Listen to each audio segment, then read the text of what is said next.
go, bub.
Rookie.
Don't you know who I am? I'm the Juggernaut!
Right at the ending of the song. That was perfect timing. As Davy Jones says, I see people. Yay. That must mean he's people. Yes, he is people. You are people, but I am not people. No, you're not real. We have established this that I am not real. Yeah, Brittany made quite clear. Oh yeah, that's right. Wait, what did I do? I'm not real. Not real. Oh, yeah, I don't even remember what the context was to that. Does there need to be context? I'm just not real. I mean, No, you're not. Like, I'm fist bumping Santa. okay. Sweet. I guess I'm in rarefied company, so I mean that's all right. Me and the Easter Bunny get along. So it's the leprechaun that'll get you. yes, and his crock of gold.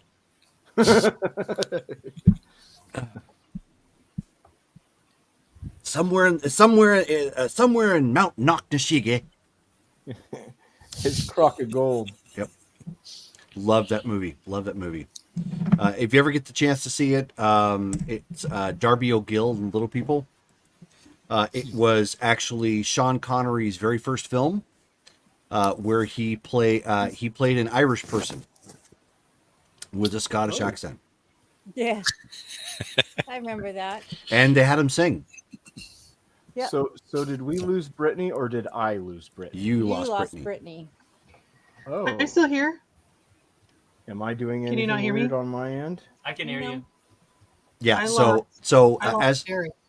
as an FYI, don't, if you can't see everybody, don't announce it. Just go ahead and back out, come back in. Okay. Because it seems to be a problem with Video Ninja. Just, we have everybody here kind of, familiarize yourself with the layout of the chat or whatever. And if for some reason you stop seeing them, back out, come back in.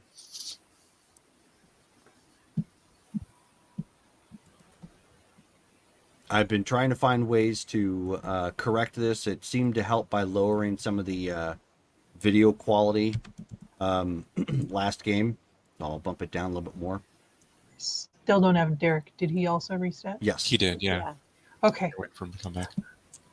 Sorry, I just got my Rebel Legion application back, so I was reading through the notes.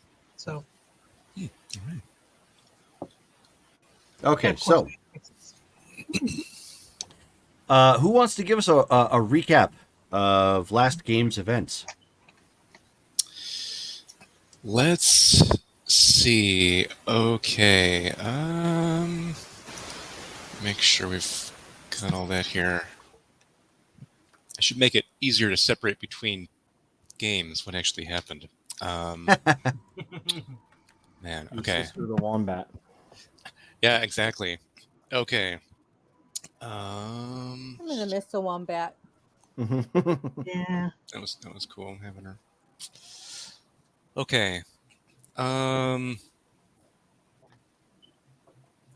let's see. Yeah, that's right. That's right. We did a ton. Okay, there was that. I remember it being a very happening episode here. Okay.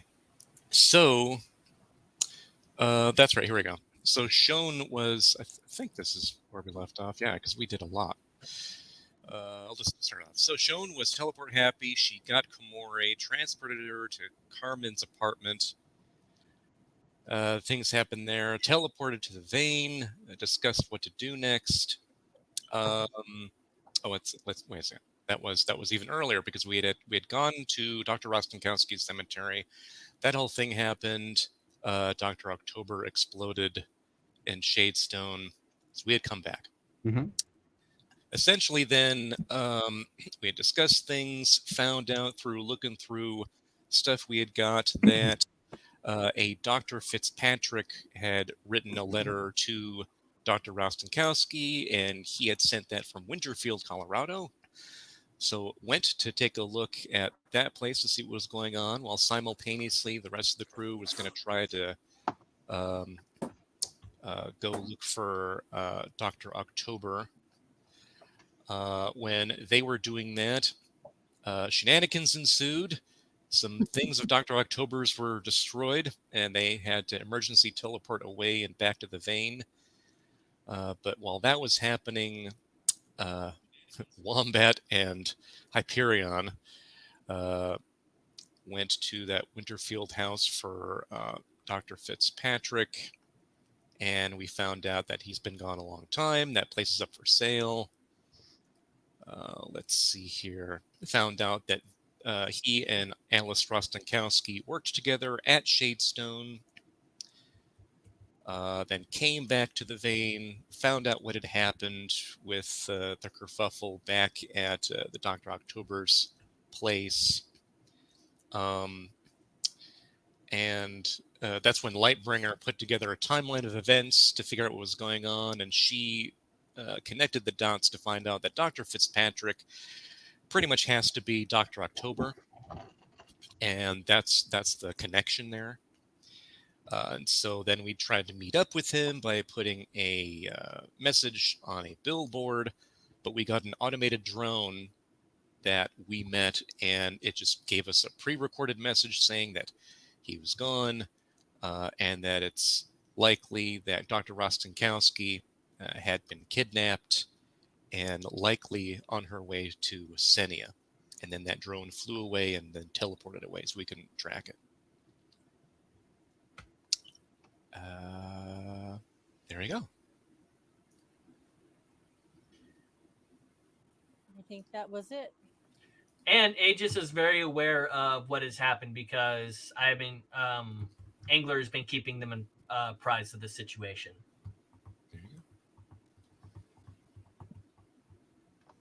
So it is now the next. It is the next day. Are we rolling for experience tonight? We do need to. Yes, Karma. Who's going to roll for it? And do we have a birthday for the month of May? I will roll in the chat. My deceased grandmother. Does my son count? No. Well, then 7. shoot. Ooh. So Sweet.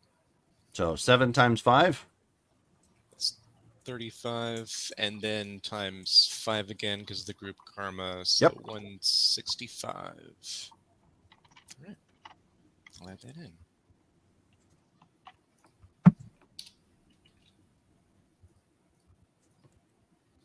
Okay. We have 165 available karma.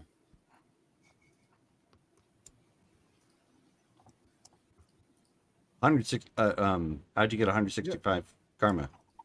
No, it's times 50. Yeah, wasn't times. Times 50? Oh, okay. Yeah, I thought yeah, you yeah. said times 5. No, Okay. no, times 50. So add a 0 to Well, that. just add a 0. I Yeah, mean, exactly. Okay. And there you go. That's 1,650. So how much do we have now? Because it's still my turn, I believe, isn't it? Yeah, Or I just mean, save? so our banked karma is still at 1445. Now we just got the 1650. So technically that does put us at, let's see here, that's 3095. So we've got the 2000 you needed if you wanted to upgrade your thing, Derek. Okay.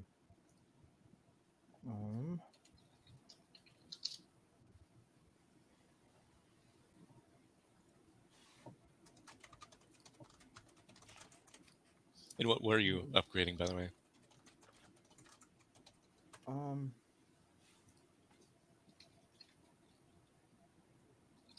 I don't remember. I thought I had put like a little star next to it, and maybe I didn't.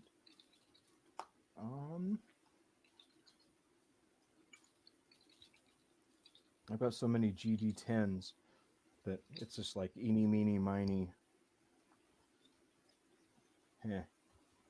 I'll do it as my cold shaping, which is a GD10 right now.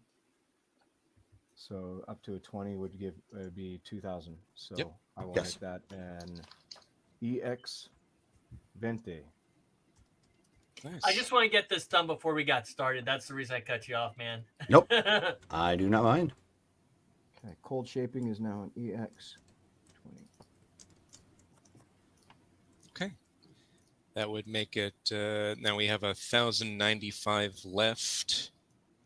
And it's Brittany's turn in the cycle.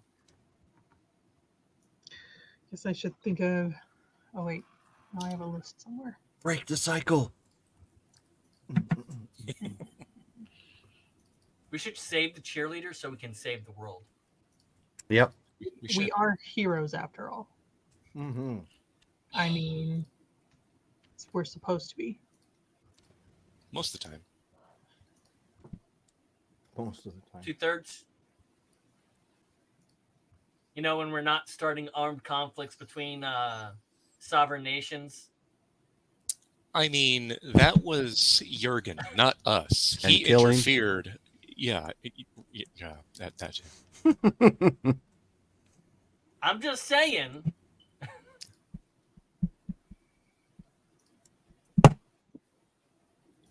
Did you have anything, Brittany? You were thinking of getting like a talent or anything? I think what I am aiming for is to bump my agility from 30 to 40. So that would be 3,000. Okay. Then Working on next.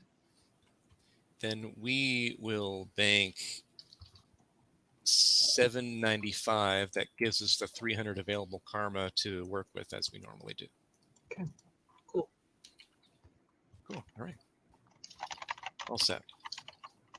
Alrighty. So, as it is the next day in the timeline. Currently, hang on one second. You guys can hear me okay, right? Yeah. Yeah, Are we okay. able to do power stunts? Yes. Oh yeah, let's do that too. What am I rolling for my power stunt? I don't know. What are you attempting to do? My my multiple attacks for teleporting. If you're attempting, well, it's your multiple teleport is what it was. I remember. Mhm. So it's your power rank for your teleportation. Okay, so RM30. Okay.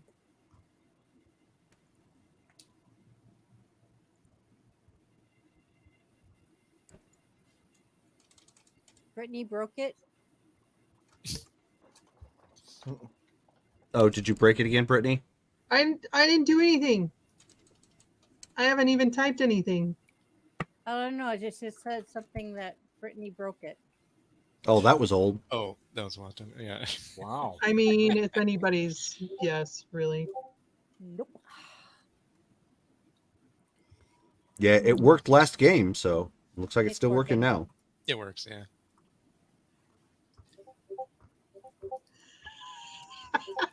White feet.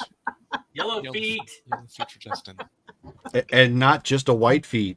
Brittany rolled a 3. 3, yeah.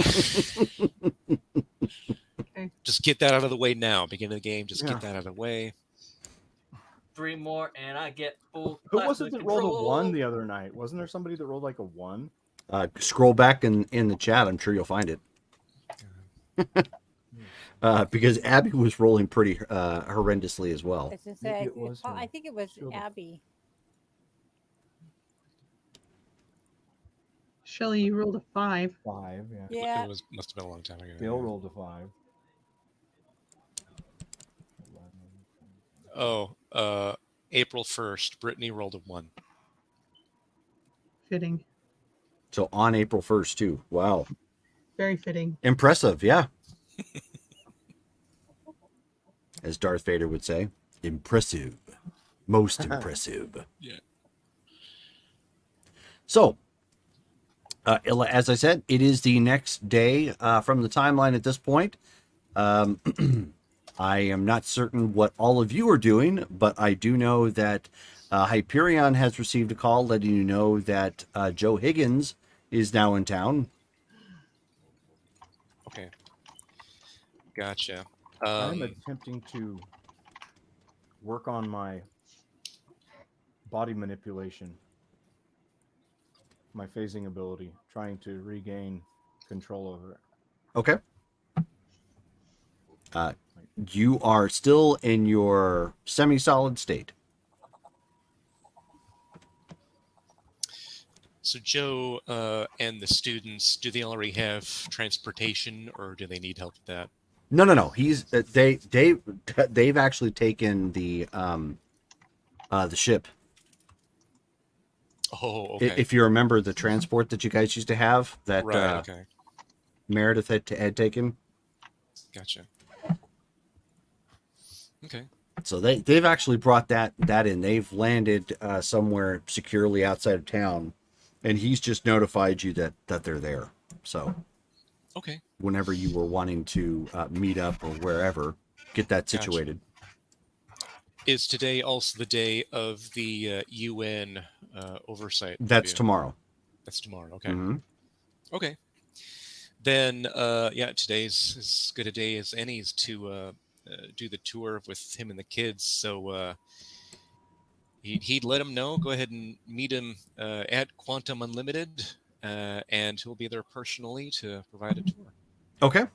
And are we? I can't remember. We're doing this as civilians. At Quantum Unlimited, yeah. Okay. Ooh. So then Hyperion will let the rest of the team know through the communicator that that's his plan. He gets ready and heads to the office. Okay. He's going to practice like he's been doing every day. And then once he's done practicing, he's going to head into Quantum Unlimited as well.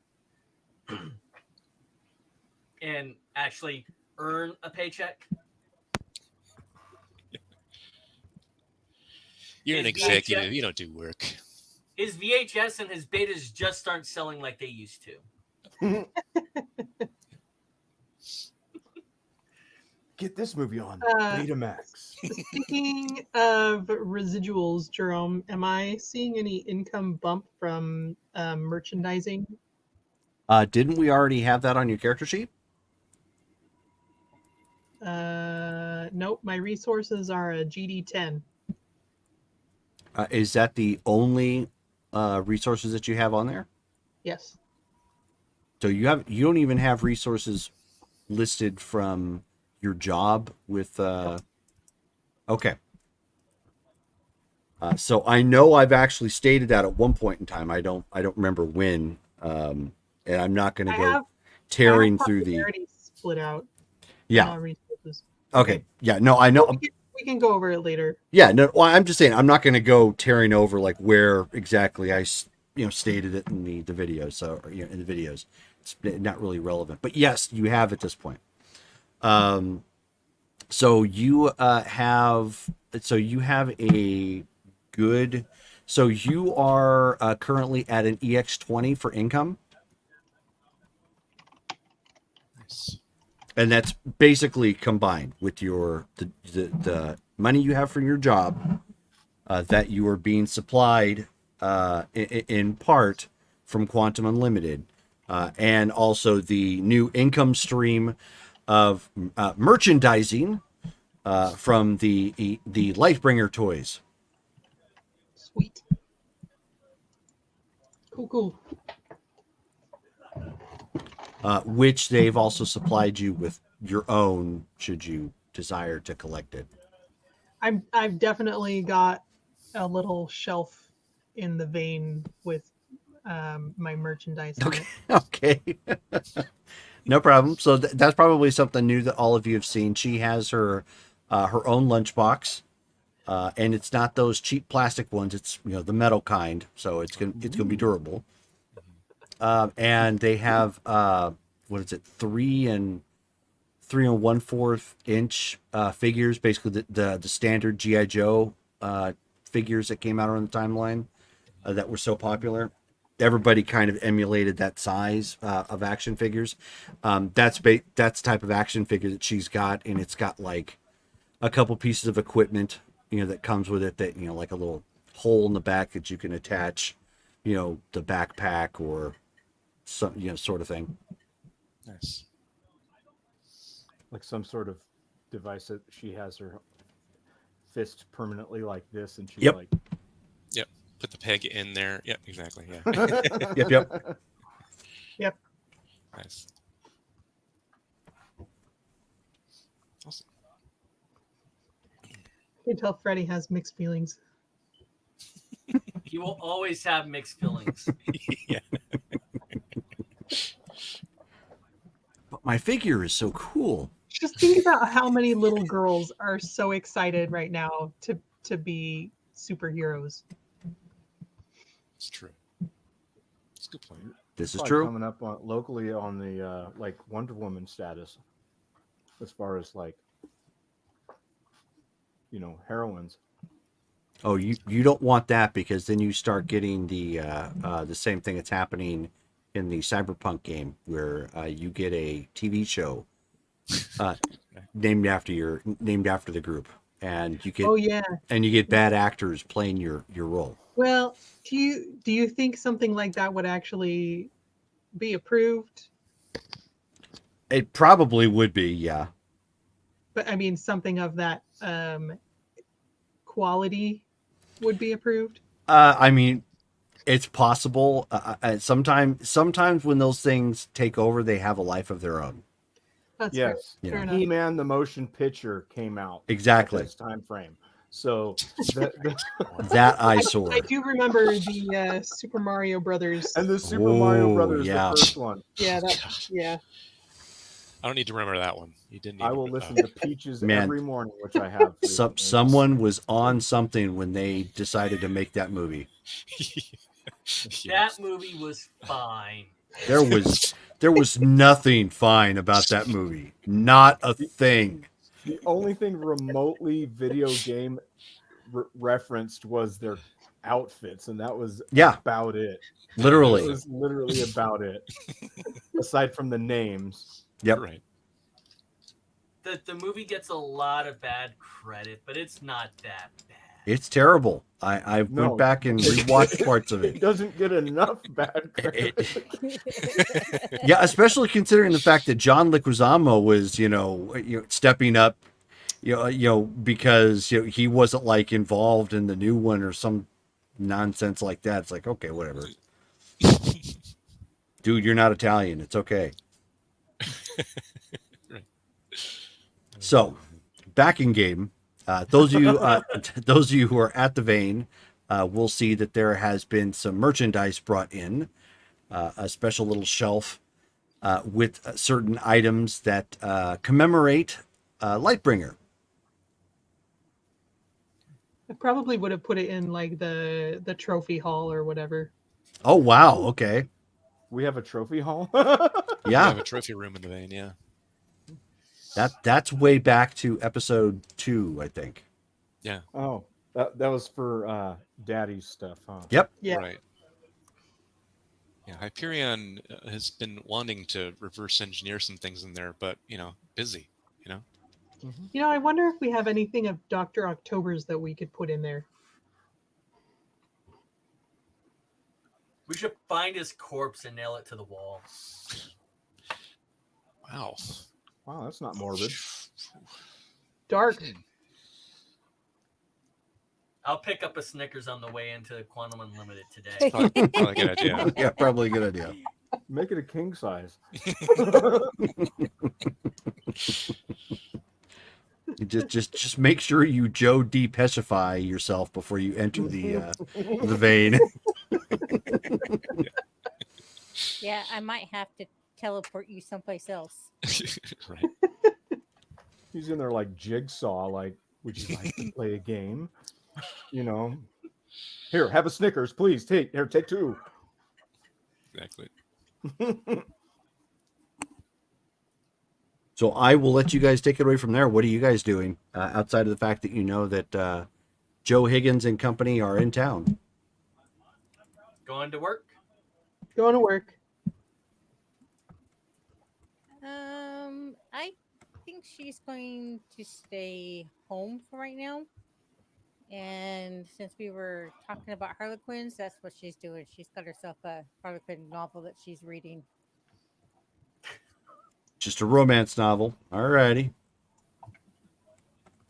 Fine by me. One second. I'll go into the office, I guess.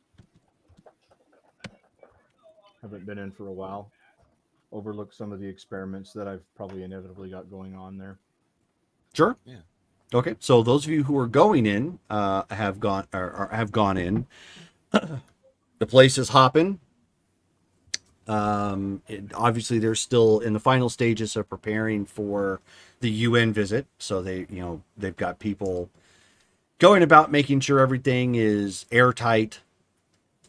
Everything is in place. Everybody is working that should be working. If they're not working, then they're being made to work. They're going over everything with a fine-tooth comb. No playing Galaga. Yep, and no playing Galaga secretly on work computers. And that man over there is playing Galaga. Thought we wouldn't notice, but we did. I got that one. And then as you... I'm assuming you're probably just going to meet them up front somewhere. Security eventually brings in Joe with the rest of the students. There is 4 people who are there are 4 people that are with him. One is so Joe, you guys have already seen. You saw he's actually looking much more spry at this point. When you guys saw him, he was, of course, partly beat up. And retirement worthy. He's actually looking. I mean, he still looks like he could probably retire, or retirement age, I should say. But he's up. He's mobile. He's not using any sort of a cane or anything of that nature. He looks pretty fit. He's in some business casual clothing to befit the setting that everybody's in. With them is a girl. Most of these people cannot pass for being human. I will state that up front. The first you see is a rather tall lad near the 7-foot range. He has extra baggy clothing on top. For the most part, he looks like He could probably pass for maybe a basketball player. It looks like he's probably young 20s, very, just hit that point. So right around 2021. But his top is a tank top, and it's one of the types that you would see people who are if they ran track and they modified it so it's a little bit more open and loose on the sides, or basketball players or fans of basketball tend to do this as well with like t-shirts and modify it. So he's got kind of that look to it, but as you notice, it's because he has another set of arms tucked underneath. He's got a total of 4 arms. Otherwise, he's kind of average looking, got a crew cut on him. The next one is a girl who has kind of a bulbous head with eyes looking very insect-like. And she's got bug wings kind of tucked back. Dressed very casually. The other girl is... she looks actually just fine. Like she could probably pass for being just a regular person. Unsure what her deal is, but she has really long hair, long black hair. The next one, he, or sorry, no, I actually jumped ahead. I was looking at my list and I jumped ahead and described the other one. So, and then the last one that you see here. So you see, so 1, 2, 3, 4. Okay, so yeah, I am right. And then Joe. And the last one, she has, her skin is black and almost rock-like in a way. And it pulsates with in the seams of the rock, it pulsates with a golden glow. So 3 girls and a boy? 1, 2, yes. Okay. 100%. Thank you. Okay. All right.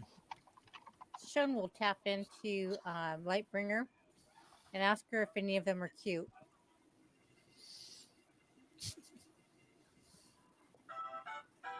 Da da da. Turning it off. You know, That was perfect timing. they're a little young for us. Anyway, they're each cute in their own way.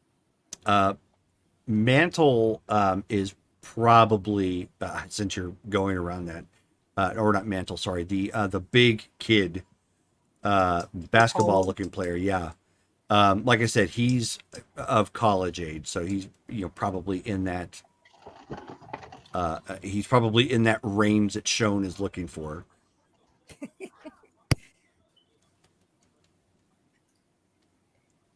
Do they range in ages? Like, so if he's like college age, or are the rest of the girls like the same age, or is it just like No, there is a range. It's hard to say with the one who's rock, but Okay. based upon their size, they're probably all teenagers. Okay. So maybe a little bit younger. Gotcha. Okay. Not by a whole lot, but they're probably a little bit younger. The fact that he's so much larger skews it a bit. It's hard to say. Sure. But Joe introduces as you guys come walking up. He shakes Hyperion's hand. He says, "So I'd like you to meet the students." He says, "This is Dragonfly." He says, "This here," and he points to the girl with the long black hair. This is Creature Feature. He says, "This is Mantle." The big kid kind of waves one of his hands, and the rock pulsating golden girl. He says, "This is Umbra." Then Mark will say, "Well, welcome everybody. I'm glad that you all could join us today. You'll see we're up and about today. We're getting ready for a review tomorrow. It's very important to make sure we're ready for the world stage. As we've been saying, we've actually been in talks to create better and better products. We have a new one that we've just made and have merged with a previous product, so we can actually show you where all of that magic happens. Before we begin, do any of you have any questions about what we do here? So they kind of like look around, and at that point, the big guy raises his hand at this point, and Joe quickly turns and shoots a look at him, and he says, "You're not going to say what I think you're going to say." And he goes, "Fine," and he lowers his hand back down. He says, "Sorry, Mantle likes to throw out movie quotes at inappropriate times." Oh, I see. And if it's the one I'm thinking, he was probably going to say it's inappropriate. Is Mantle a blast from the past from one of your old games? Yep. Yeah. Okay. Just I don't remember much, but That wouldn't be a Arnold Schwarzenegger quote, would it? And so he looks to Lightbringer and he's like, "No." Well then, before we continue, again, I'm Mark Annette, founder and president here at Quantum Unlimited. I take it like are all of you like elsewhere in the building, or were you there to also meet with kiddos? It depends. Did Mark Raise your want him hand there? if you're there. Wait, what? For Freddy, it depends on if you want him there. Oh. If not, he's going to be working. Mark would give give Freddy the option. Then he'll be there. Okay. Yeah, I didn't mean to cut you off, ma'am. Sorry. I'll be there. Excellent. So then he turns and he's like, like you to also meet my several of my department heads. We have Frederick Layton. We have Carmen Cook. And now I have to remember Xeon's other name because there's Mr. Stephen Fetters. No, he'd still be known as Freddy Fingers. People don't know his real birth name. Oh, okay. That's right, you're a public figure. Mm-hmm. So he introduces those three. He's like, well, with that, follow me, everyone. And he starts taking them on the tour, just showing them what they do, just throughout the building. Okay. So as you are walking, so Mark is kind of guiding it and showing them what's going on.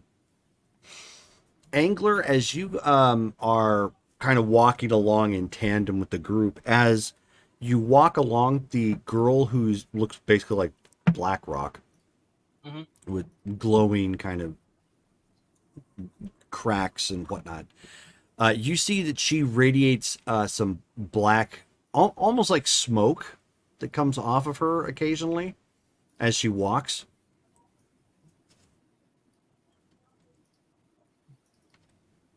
You okay?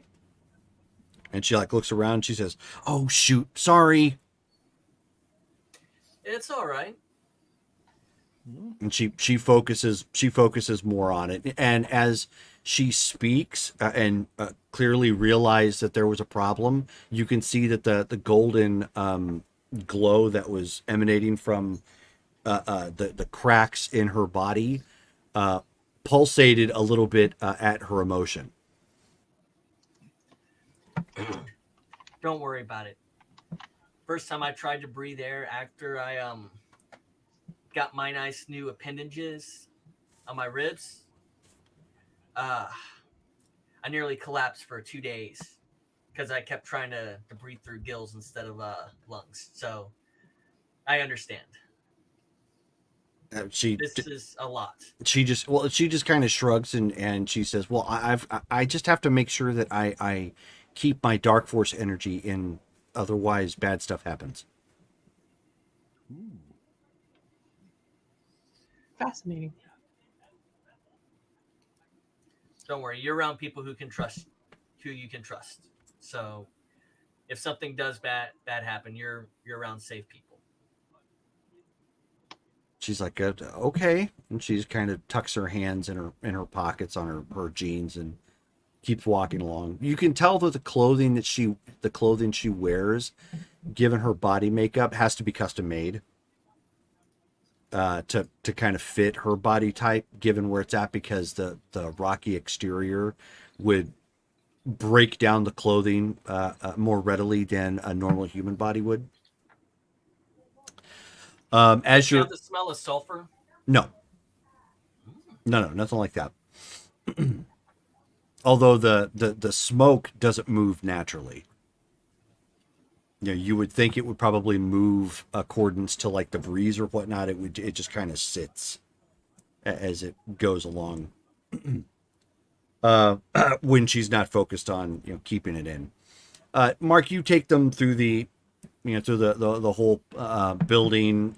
Obviously not to the most vital areas initially, but showing them like, oh, here's accounting, and here's, you know, here's where we take our calls, and, you know, even some of the more mundane, you know, spots. Right. And at this point, Mantle raises his hand again, and Joe says, "It's not a movie quote, right?" He says, "No, it's not a movie quote, Mr. Higgins." Mark's like, "What was your question, Mantle?" "I'm told you've got something that I can lift that's really heavy."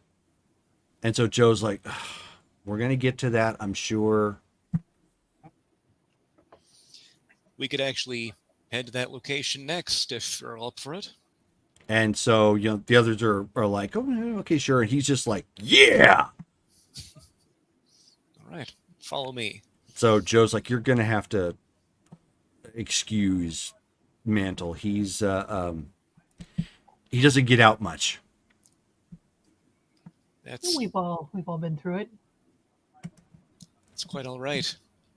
Gives them a chance to strut their stuff. Jerome. Yes? So I'm gonna be getting a little bored. So I'm gonna teleport to one of the offices that I would know is not being used and walk out of it Okay. and And go what?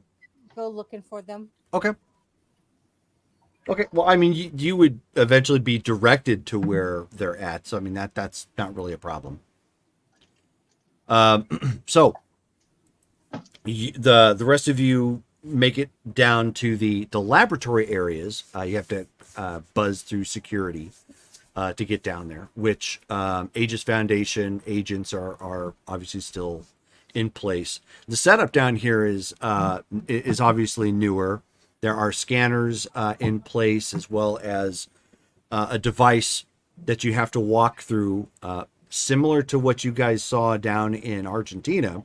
Yeah. That will register the individuals coming through to help basically identify if you have a badge, you know, are you who you say you are, sort of thing. Right. Cool. So that way somebody can't just, you know, bend light or, you know, cause an illusion or something. It's going to scan as well and hopefully pick up on them. Yeah. Another layer of security.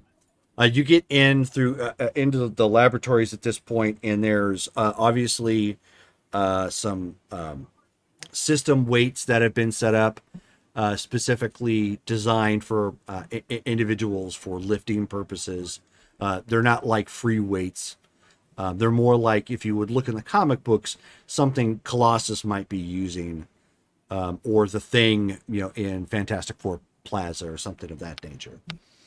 Nice. They're actually just a part of the building. You can't actually pick them up, but the machine itself will help test and resistance and basically gauge the strength level and pressure in between each rep, and you of course can modify it from there for exercise purposes.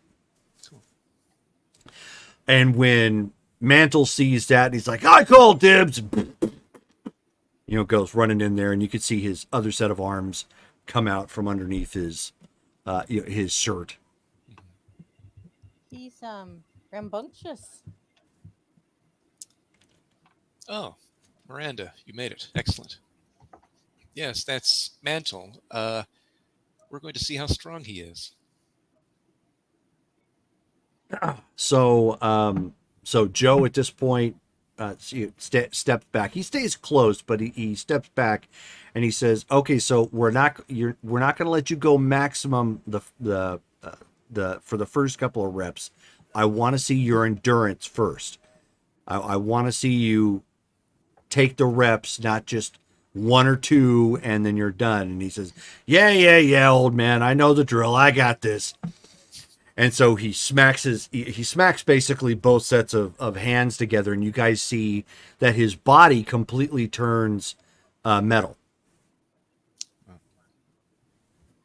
Okay. And so at this point, he lays back real quick and lines up, with the bars, and he starts, working on those reps, and he's already starting off at this point at like 20 tons, and he's not even breaking a sweat. Ooh. I shared the picture of Mantle in the messenger chat. Oh, gotcha.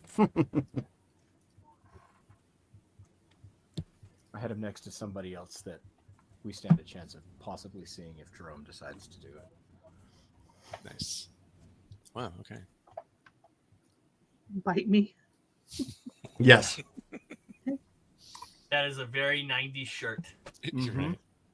That is when that picture was taken, actually, or drawn. Mm-hmm. Awesome. So he's pushing, and then Joe says, "Okay, so let's take that up a couple notches."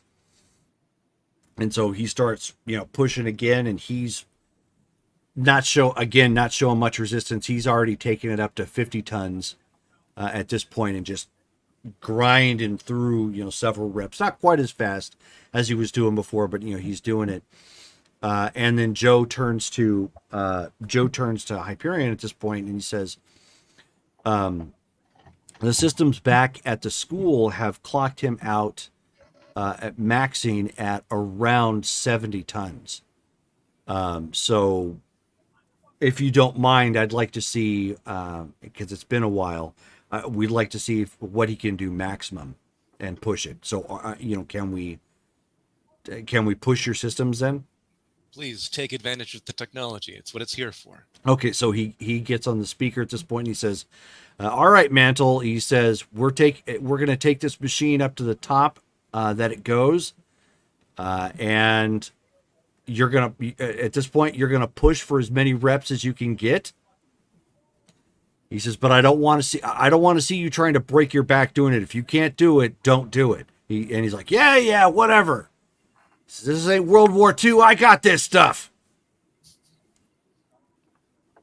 And so you could hear the machines at this point, basically start to pull more power from the building at this point, and the magnetic coils in the machinery start to hum as the machinery is getting maxed, and he starts pushing it, and it starts lifting at this point.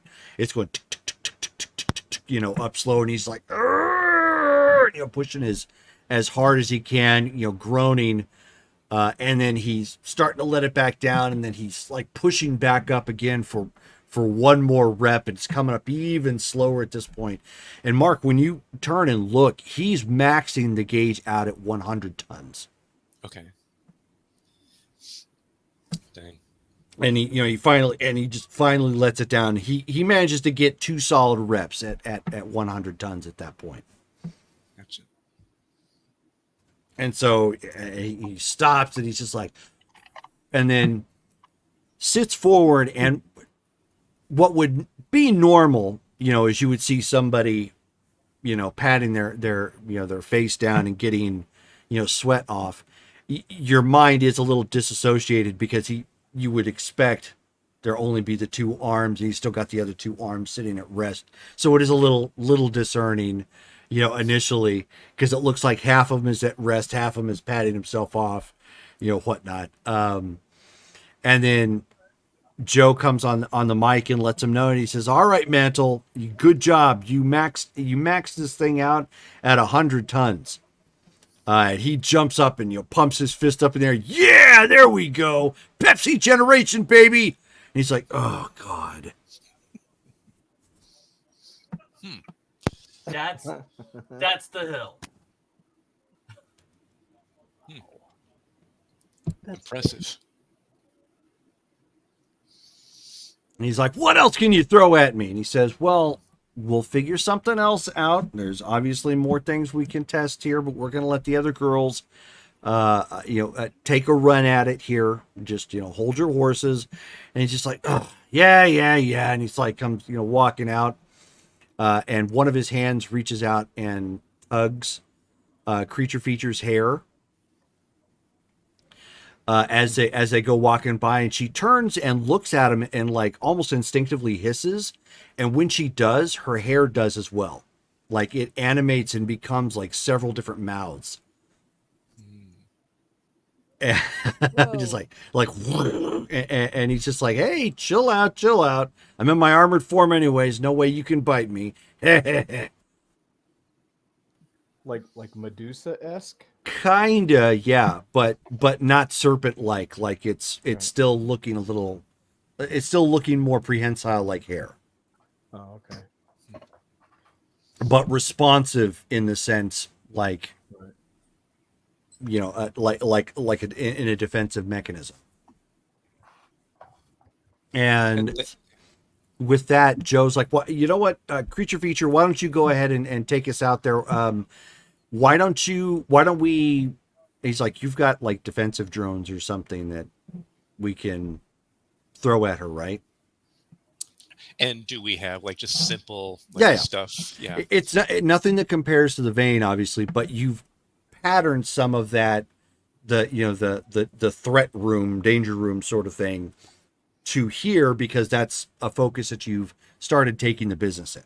So, Sure. So even though you can't mimic all of that right now, you can, concept wise, rebuild some of that. Gotcha. So he's like, "Yes, here we have the gym. The adjacent room would be what you're looking for. We do have drones and other movable targets and so forth." And he says, "Okay, so CF, why don't you start us off then? We're gonna run this like a combat drill, like we normally do. We're gonna measure your vitals, and you can just take it from there." And she's like, and she kind of like does one of these numbers and cracks her knuckle. She's like, "Okay, sure thing, boss." Just kind of like getting her game face ready. And Joe leans over and says she was going to be a tennis player before all of this happened, so she kind of has an athletic motivator streak to her, sort of thing, like a very competitive. So even though she can't lift, her and Mantle seem to be kind of butting heads in that sense. Nothing wrong with at least a degree of competition. If I can keep it under control, not at all.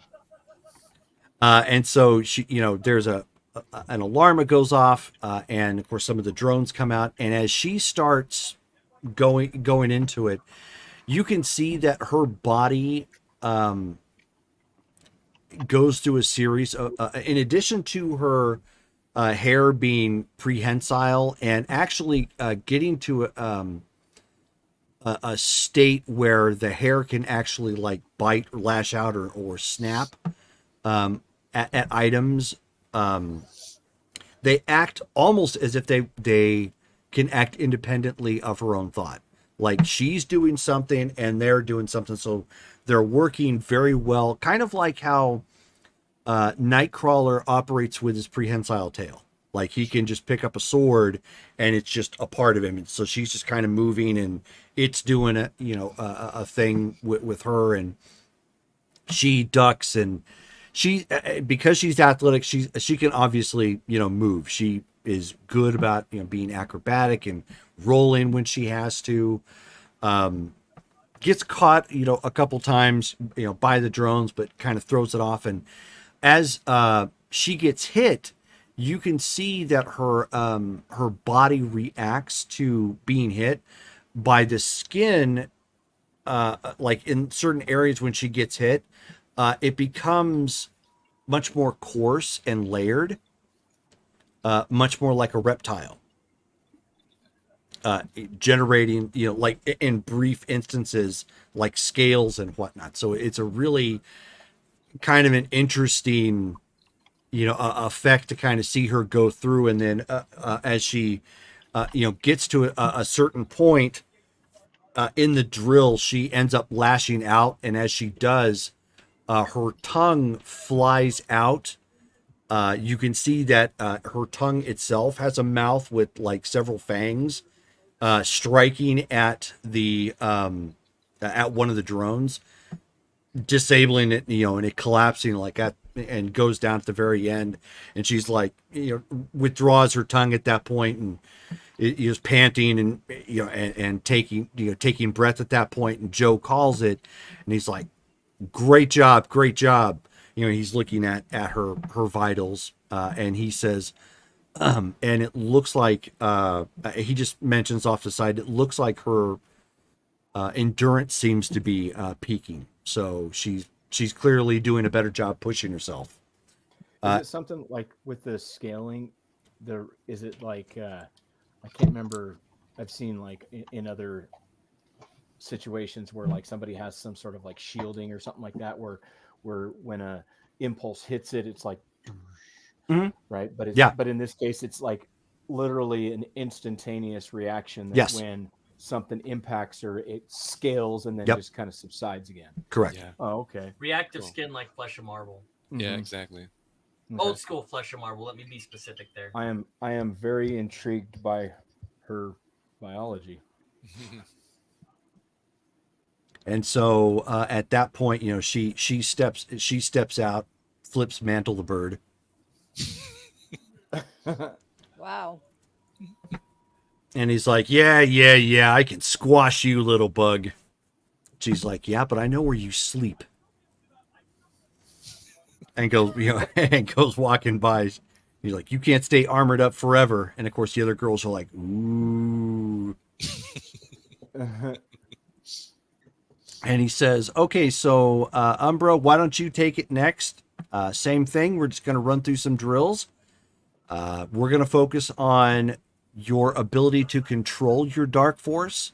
So make sure that, you know, when you're stressed, you can still keep moving, stay on your feet, project your power as you can, but don't let it get out of control. And she goes, okay, sir, I'll do my best. And goes like walking out there, and you can see like the glow kind of, you know, pulsating a little bit, like she, you know, she's getting ready, but her body language says that she's probably not very sure of herself. And of course, the drones fly out at her and start doing her thing.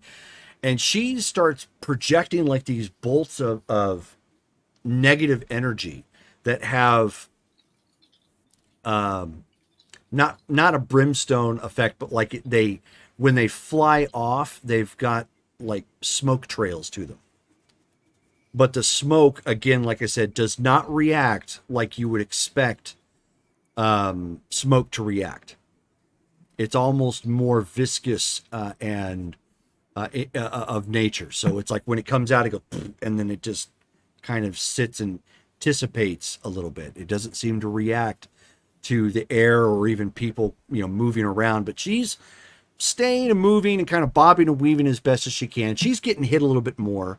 The very nature of her skin, it doesn't seem to be phasing her a whole lot. So that seems to be, despite her appearance, a benefit. You know, she seems to have some sort of inherent armor.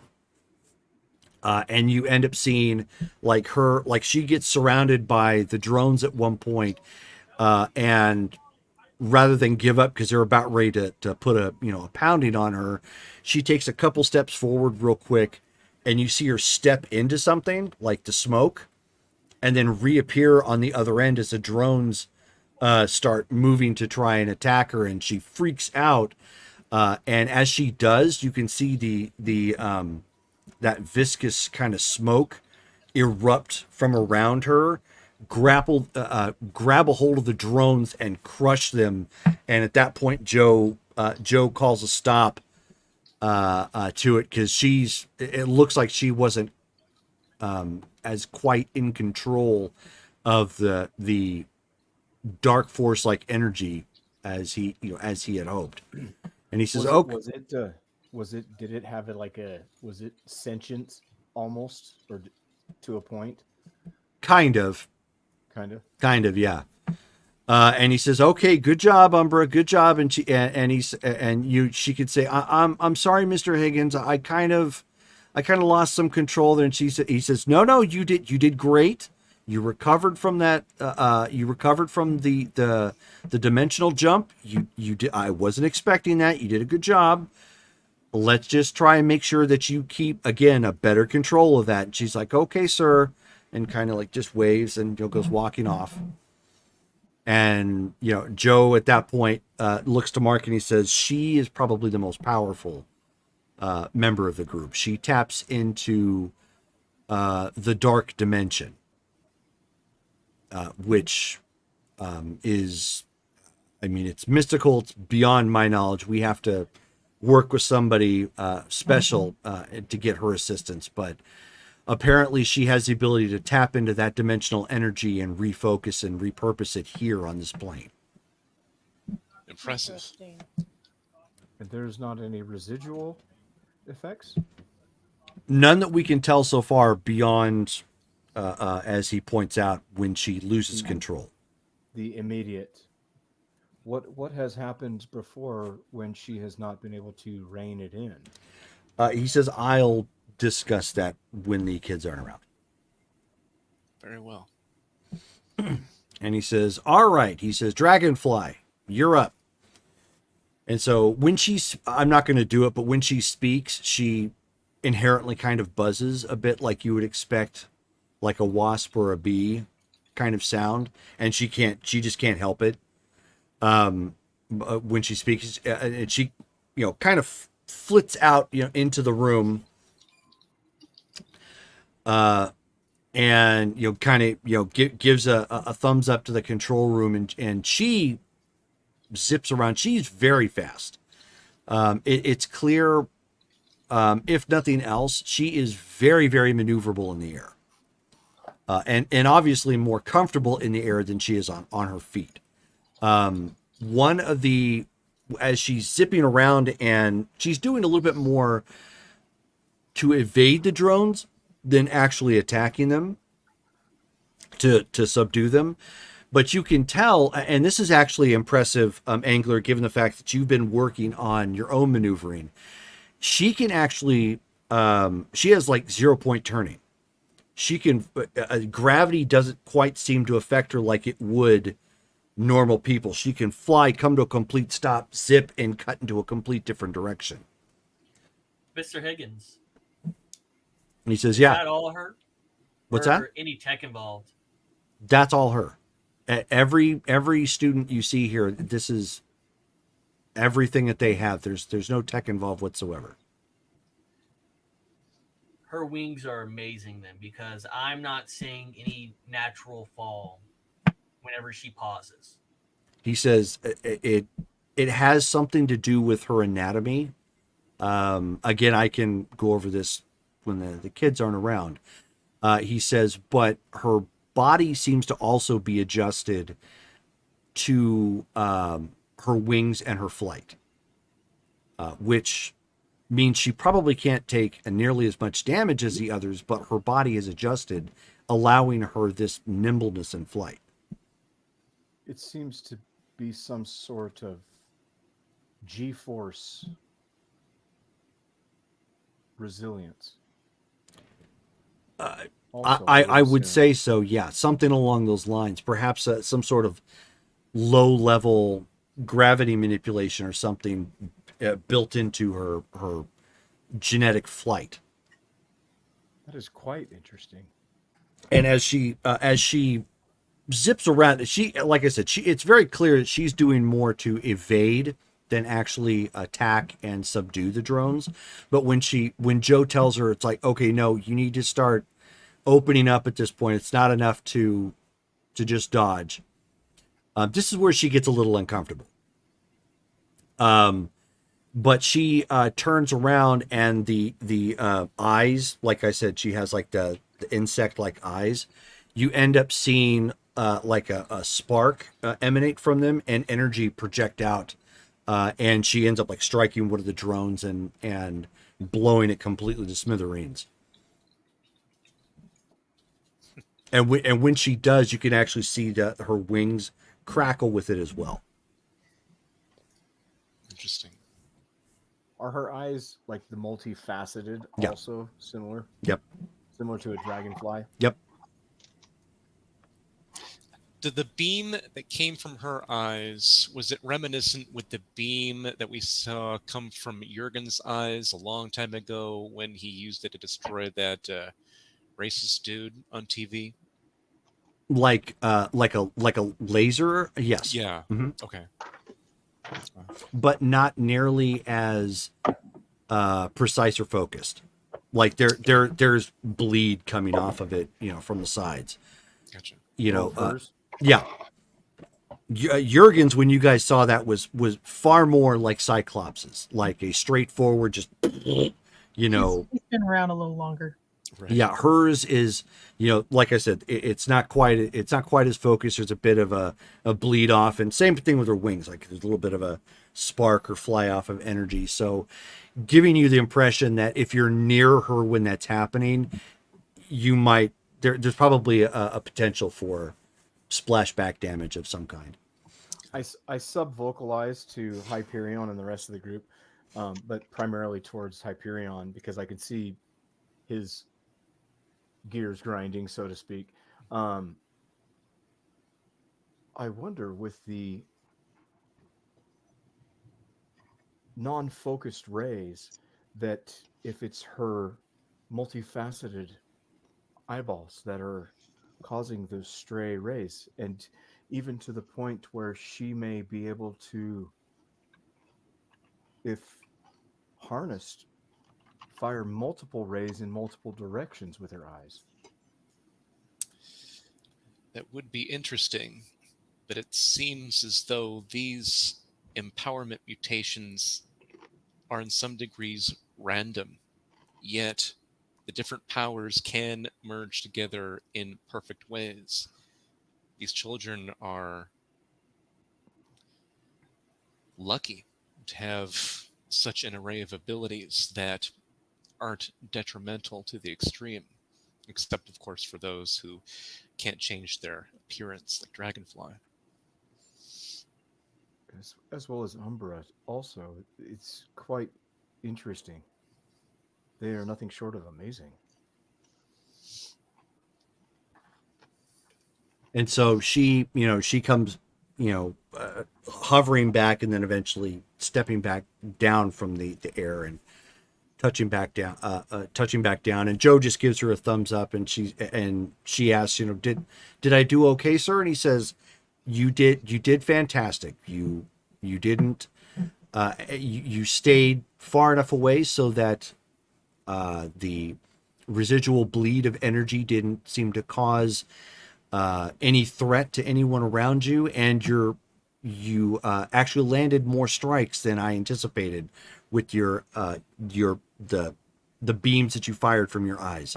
You're doing a great job with your focus. And she's like, thank you, sir. And just kind of, but otherwise tends not to talk, which it's clear because, she has trouble speaking. Thank you, sir. Right. Right. By the way, he's been taking notes the entire time. Sure. And at that point, and Sagan, of course, is there as well because she, has that role, and she says, why don't I show all of you the break room now, since you've all had a workout, and we can make Mr. Onett pay for all of your snacks. And Mark at that point is like, yeah. Mantle. Yeah. Mantle, yeah. I was like, Mark says that? Yeah.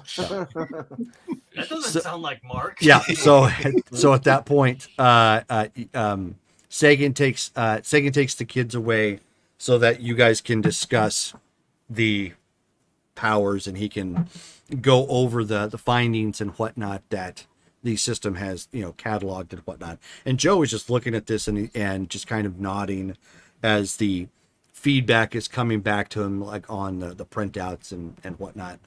He seems very pleased. Question, Oh. Joe. The children, all of them are affected by the empowerment mutation naturally, or do you know if any of them have been meta-activated? To the best of my knowledge, nope, none of the children have been experimented on. All of them are free of that, as best as we've been able to test. What is How their? long have you been working with them? We've actually been working with them for the past 5 months, I believe now. And did they have any control before they came to you? Mantle did. Mantle has been the one that seems to have had the most progress, the most natural progress, which you could imagine why. It's pretty easy to rein in and or utilize strength, or defend yourself with That's his armor that he can seem to take on. something that would come up in everyday life, certainly. Right. Correct. Is there anything that would indicate environmental influence or biological influence from their parents or their environment that would have caused these? Is there? Their parents have been very reluctant to provide any of their own medical records, which you can imagine why, given the stigma that still floats around in the world at deviance. But Yes. we're fortunate in the fact that we're fortunate in the fact that the parents are at least supportive enough to allow their children the help that they need. That is wonderful. You've done an excellent job training them. Do they actually work as a team, or is their training just individual? I'm working on that. That's a work in progress. Meredith has actually been the one that's kind of been most involved there. I'm more of the drill instructor, given that that's more of my background, obviously, from the wars and military service and whatnot. Of course. Well, if you do need any of our technologies, such as our recent version 2 medical scanner to get a better read on their biology for any medical purposes you need with the children, please be our guest to use what you need. I really appreciate it. I am just looking at some of the details that have come up right now. All of this is promising. I think I'm seeing progress in all of them. I wouldn't dream of just taking anything for free, but we will definitely hit you up for something like that in the near future, I'm certain. Excellent. Speaking of which, have you heard any word from Ms. McCall? Is she doing all right? I have not as of yet. She went, from what I understood, she went to Canada. She kept it kind of hush-hush, but she had some sort of lead that she was following up on, and I'm not entirely certain what it was involving. I think it may have had something to do with the Black Book. Oh, you are familiar with the Black Book. She has opened up to me about some things. I think she probably needed to get some things off her chest, and yeah. So I'm familiar with a little bit of what has happened there. I'm not Understandable. familiar with the Black Book. That's how she found most of us. Oh, It was Daddy's black book. It was his girlfriend's, essentially, or at least that was part of it anyway. oh, okay. I Correct. mean, there's probably more to it than that, but that was part Nope, of it. that's about it.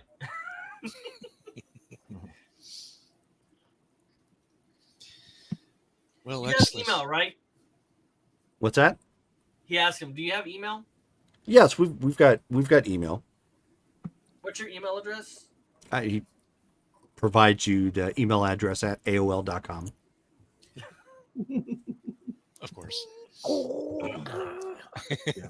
Everybody who's anybody got is on mail. AOL. Yep. All right, then let me go upstairs and type this out and print it instead. That way I don't send it over unsecure methods. All right. And he has like pages of notes.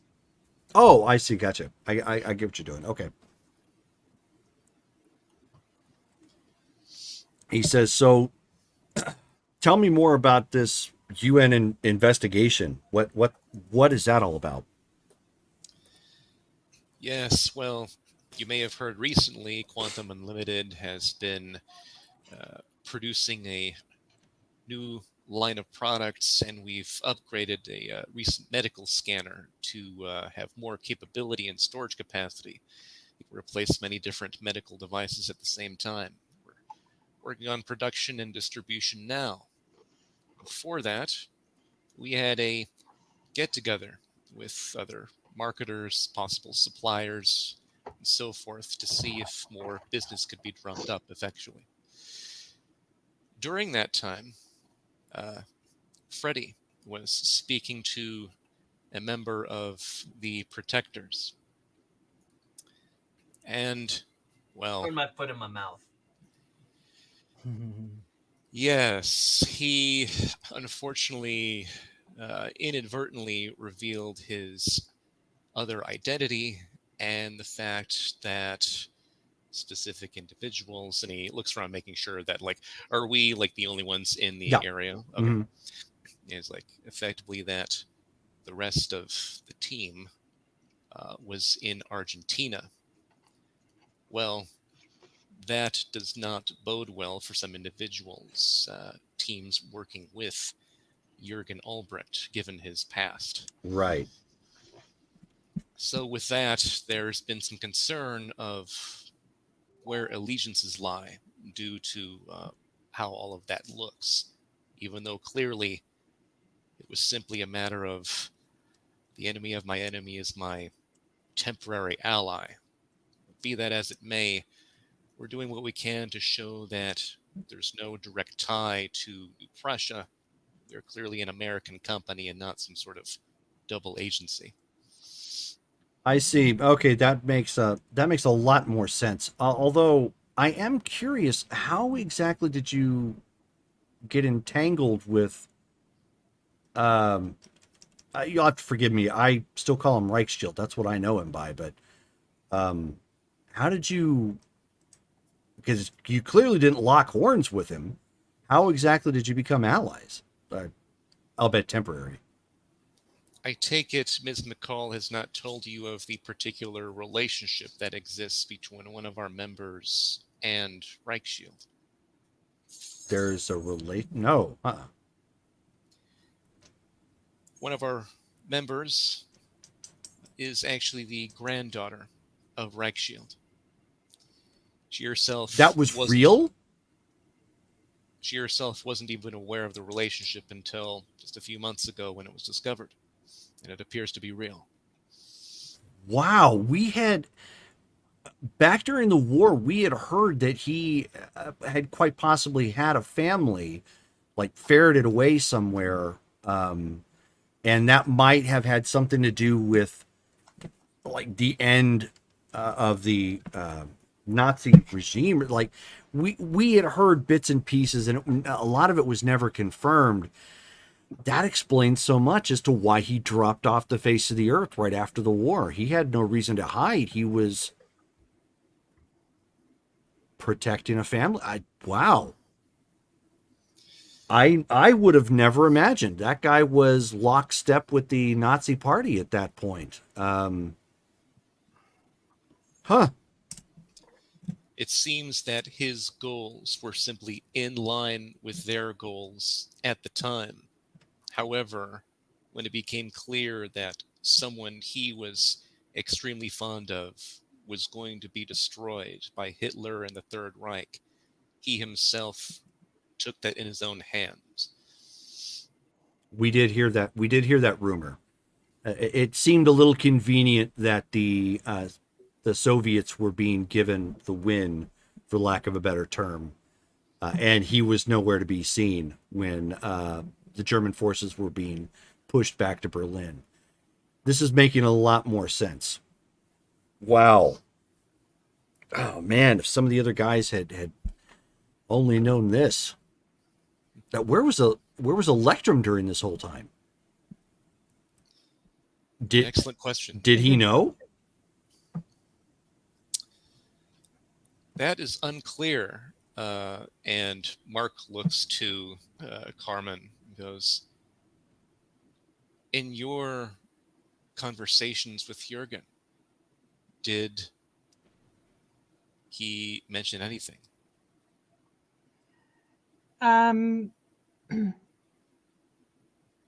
All I'm aware of is tensions. Obviously, he still holds strong feelings towards Electrum, not only as a rival, but as someone who became too close with his daughter. And hang on. You mean to tell me that Electrum got involved with Reichshield's daughter?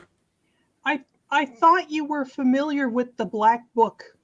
I am, but not to that extent. Wow. You see how precarious the situation could theoretically be now. I absolutely can. Holy cow. So you can And see what? There's some complicated feelings involved Wow, what a jerk. all around. There were also alleged alien involvements with him also. I'm not. I heard that there was dalliances on his part. So evidently there is a possibility of some offspring of him and E.T., so to speak. Out of character, I'm like. Oh, by the way, he's just typing down here instead now. Okay. The conversation is too good to leave. Okay. So We're gonna log into this like- channel. so Joe at this point, he's like, I mean, he had to have known. This changes the whole, like, I hate to say this, but I can't look at Reichshield the same way. A part of me wonders if he was I mean, I get why he ran at the end there, and I think, I guess I'm understanding part of it, but I'm understanding Meredith I guess a whole lot more, and just what went into finding that black book, and the anger she must have been holding on to for so long. Just wow. You think you know a guy in the trenches. What can I say? I agree with Mark and his goals temporarily aligning with what the Nazis were doing at the time. I still think he's a racial supremacist. I just think instead of it being the Aryan brothers, it's more a empowered people versus non-empowered people. You're not wrong, but I can't exactly fault him for his stance at this point. governments of the world are vastly different than than what we do back during WW2. It was I way understand. it was way easier to just refocus and hate something so evil as Nazi Germany and not realize the level of corruption and that was going on behind the scenes even while that was happening under the guise of patriotism. Well, there was, Yeah, it's not to mention the experimentation that was done on Hitler's own troops with many different concoctions. Well, he wasn't the only one doing it. This is true. We have a case in point here with us. Yeah, I hate to tell you, kid, but get in line. I'm aware. Their experiments were well formulated by the time they got their hands on me. I'm sure they were. Print, and what he prints out is a potential workout schedule for them, Okay. not only on their powers but on ways to work on their disadvantages. Okay. So for Firefly, she can start doing some Dragonfly. basic Dragonfly. Sorry. She can start doing some basic like push-ups, sit-ups, and working into bench pressing and stuff like that. Sure. And so forth and so on, working on their biggest weaknesses and how he sees them. Sure. Okay. And he hands the printout to him. You might want to hold on to that and keep it to yourself for now. I think it'll help out your children. I absolutely will. He takes a moment to fold it in half and then put it in another envelope and whatnot and stash it away into a bag. So how long will you be in town? Any other interesting plans? Well, until tomorrow. I told Mark here that I would be on hand for when the UN would come in to help smooth some things over, make sure that liberties weren't taken, and maybe try and get Israeli shield off to the side. See if I can do something to smooth the waters there. Do you need to do something with the team? Because some of us have decided we don't want to be accessible during the investigation. How do you mean? Well, I just thought maybe could take them on a tour of the city, see the sights. I don't see why not. I can tell you that if you decide to do that, Creature Feature and Mantle are probably going to be a handful. So are they just going to start dating or not? I have no idea. I think right now it's still in the phases of hated rivalries. That whole hair pull thing, that's a 12-year-old thing to do. I'm sure it is. I try not to read a whole lot into it. I think it's more dominance right now. Mantle was our first, and he's, I think, probably wanting to still be the big dog. Do you find any problems with his arrogance due to his powers? Do you believe there's any way to temper that? There's a little bit. It's because of his power set.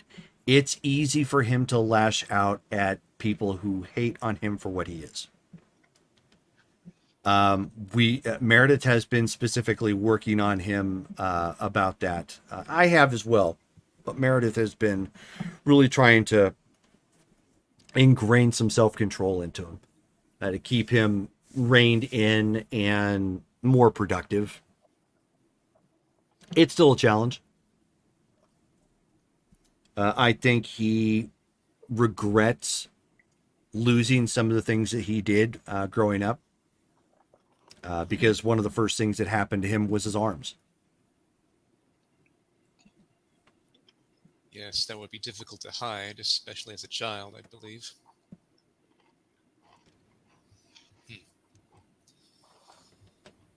Yes, How old were they when they started to show signs? All of them were young. From the reports that we've got, respectively, from all of their parents, most of them manifested it either when they hit puberty, or in some cases at birth, like Dragonfly.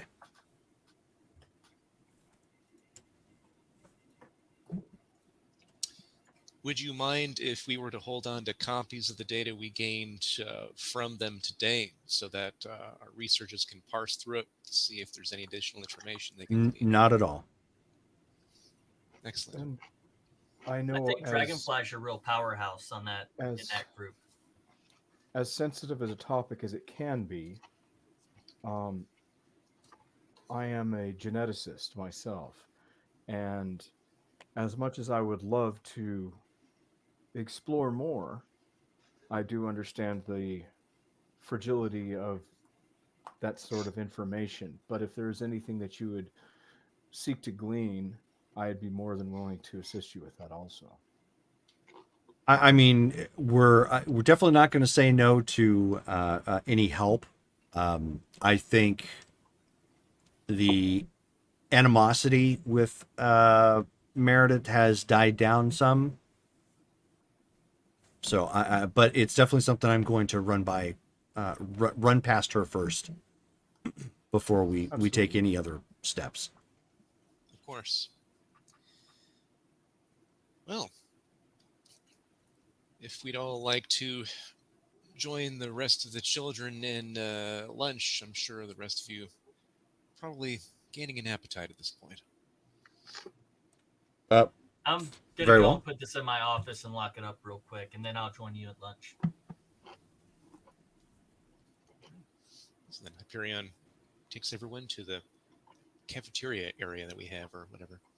Okay. And he does exactly that. He goes to his desk, locks up all of his notes, and then he joins them. Okay.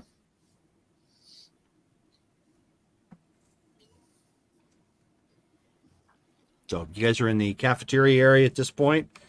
Mantle has got this big spread in front of him, and his hands are each shoveling something in that they can grab and consume.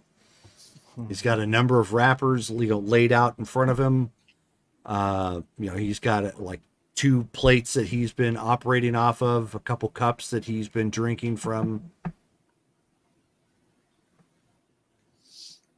Hyperion, he will be watching the eating habits of all of them just for a moment to see, like, does it seem like the ones who are using the most energy or seem to have the most power, do they consume the most calories, or is it different for each of them? It's about what you would expect, based on what you would presume their body weight to be. Okay. Whereas Mantle is probably consuming far more than you would expect, even somebody of his size. Okay. But the others, it seems like they have like an average type meal of some kind, nothing out of the ordinary. And so, Dragonfly eating more they're all talking. They have all been talking to Sagan, like this whole time. And as you guys approach, Umbra ends up saying, to Joe as all of you approach, Umbra's like, "Did you know she's from New Prussia?" And he kind of looks and he says, "I had an understanding, yes." And so it's clear that they've been talking to her about New Prussia frequently, like this whole time. Okay.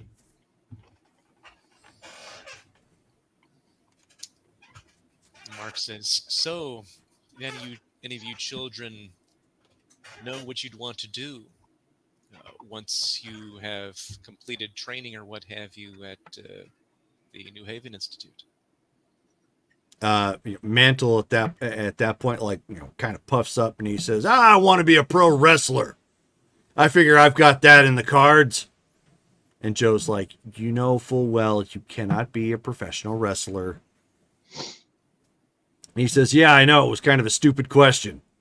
And Joe's like, oh, God.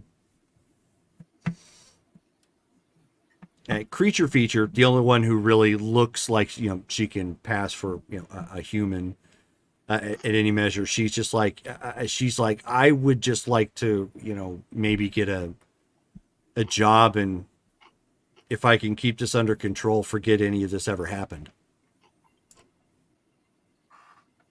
Really? Why is that exactly?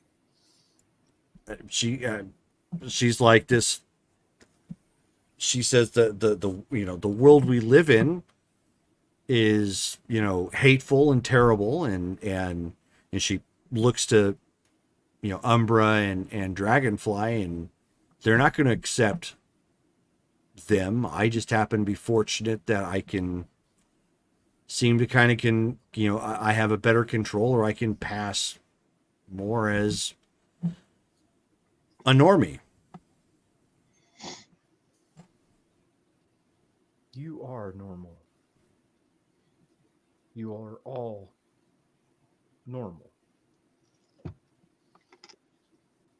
The abnormal ones are the ones that would look at you and judge you for being different when we are all different.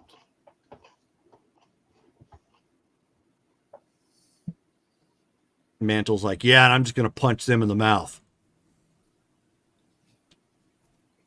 I can't say that I wouldn't wholeheartedly disagree with you.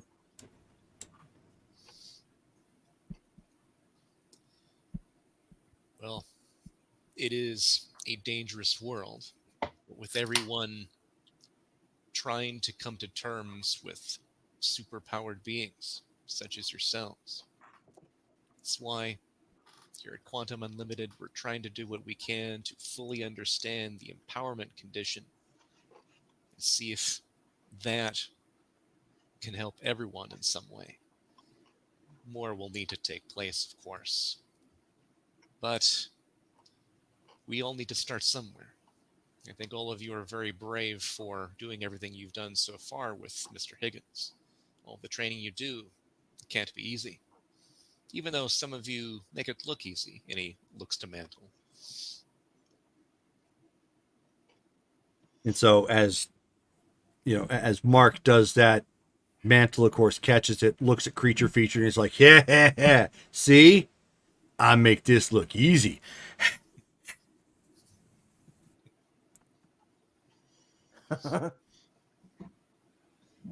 And so as he's doing that, you end up seeing like a lock of her hair snake down along the table when he's not paying attention, grab a bun, and actually the hair envelops the bun, and you end up seeing it digesting the bun.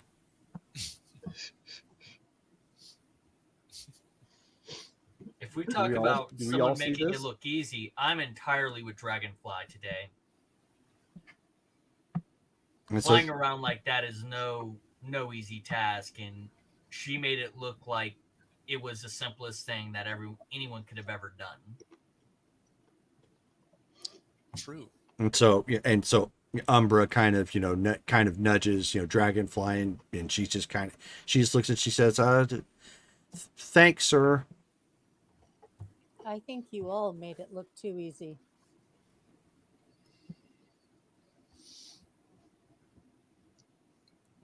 You would all make an excellent team if you were to decide to do that one day. Yeah, and at that point, it's like Mantle's like, yeah, we'll get our own movie. Well, we'll have to get like some overweight chick, or that's not good looking for Creature Feature though. And she kind of looks at him. She's like, really?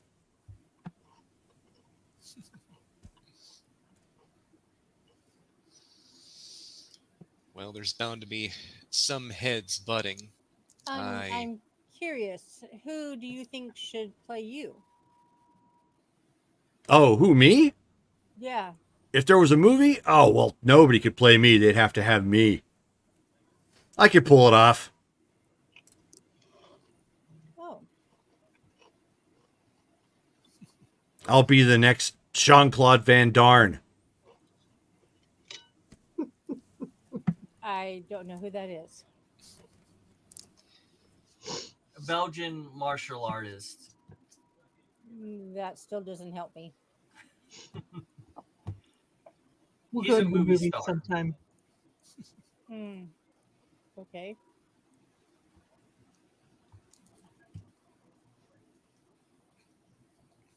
So then Mark goes, well, now that you've been throughout the facility, did any of you have questions now about what you've seen or what we do here?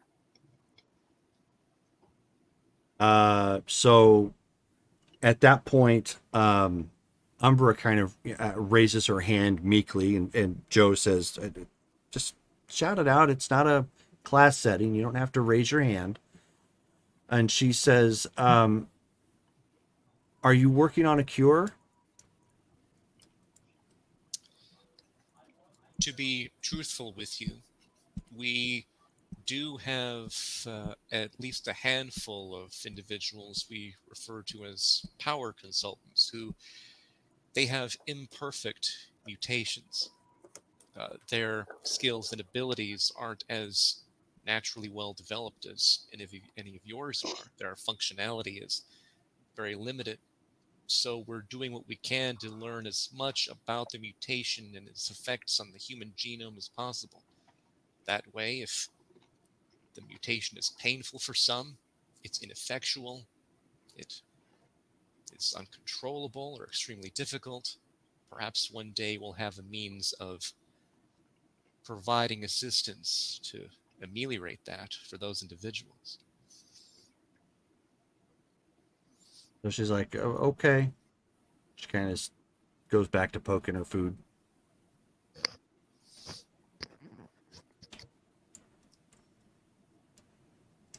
I understand it may be difficult to have such a power that's hard to control.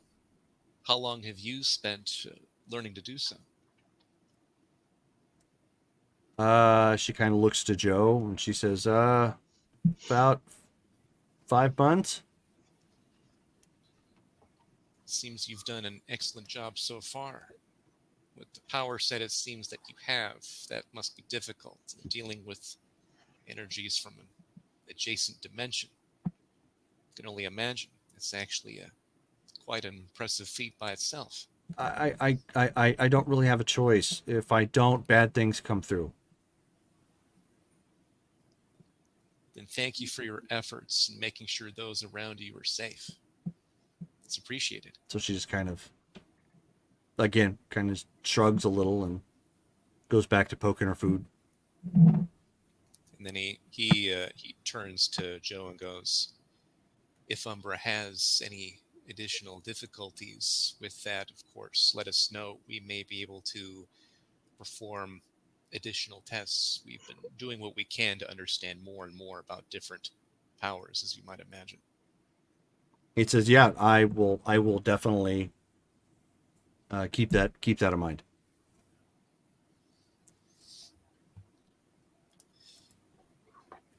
One thing to consider, Umbra, is not all of the powers that some of the people come across are genetic in nature.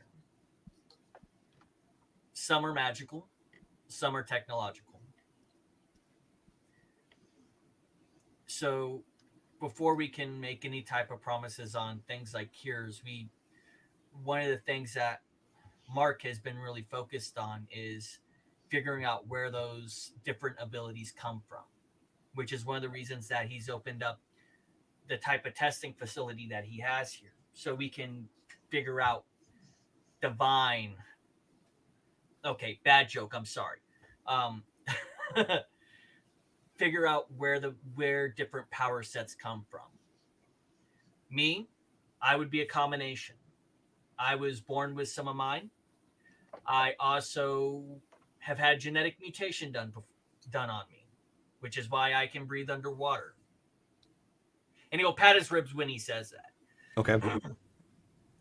I've come across magical items, so we would have to determine which of those type of power sets you come across. Those like Doctor, what was that orange buffoon's name? Dr. October. Doctor October. Um, Doctor October is entirely a tech guy. So you take away his tech, and he is, as I believe Dragonfly called it, a normie. I forget which one who called them normies. Creature So- feature. Creature feature, as creature features called them a normie. So maybe once your tenure at the institute is done, maybe you might want to come here. And there's no poking or prodding to my knowledge, but it would help us figure out what type of powers they are. They could be magical, and we're trying to get magical consultants on staff. We're doing our best to figure out about empowered people so we can demystify some of the, let's just call them what they are, garbage beliefs out there that we're all just, a word I don't like to use, but I'll say it now, that we're all just a bunch of deviants. We are different. We are not deviant. Yeah, Mantle at that point, it's like deviant and proud. Slams his hands down on the table. Ha ha. Sagan nods approvingly.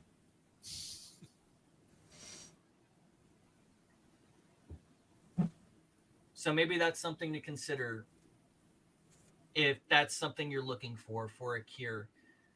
This would be one of the better places to actually look for it after your schooling is done. So she just, again, she's kind of nods and shrugs and pokes at her food.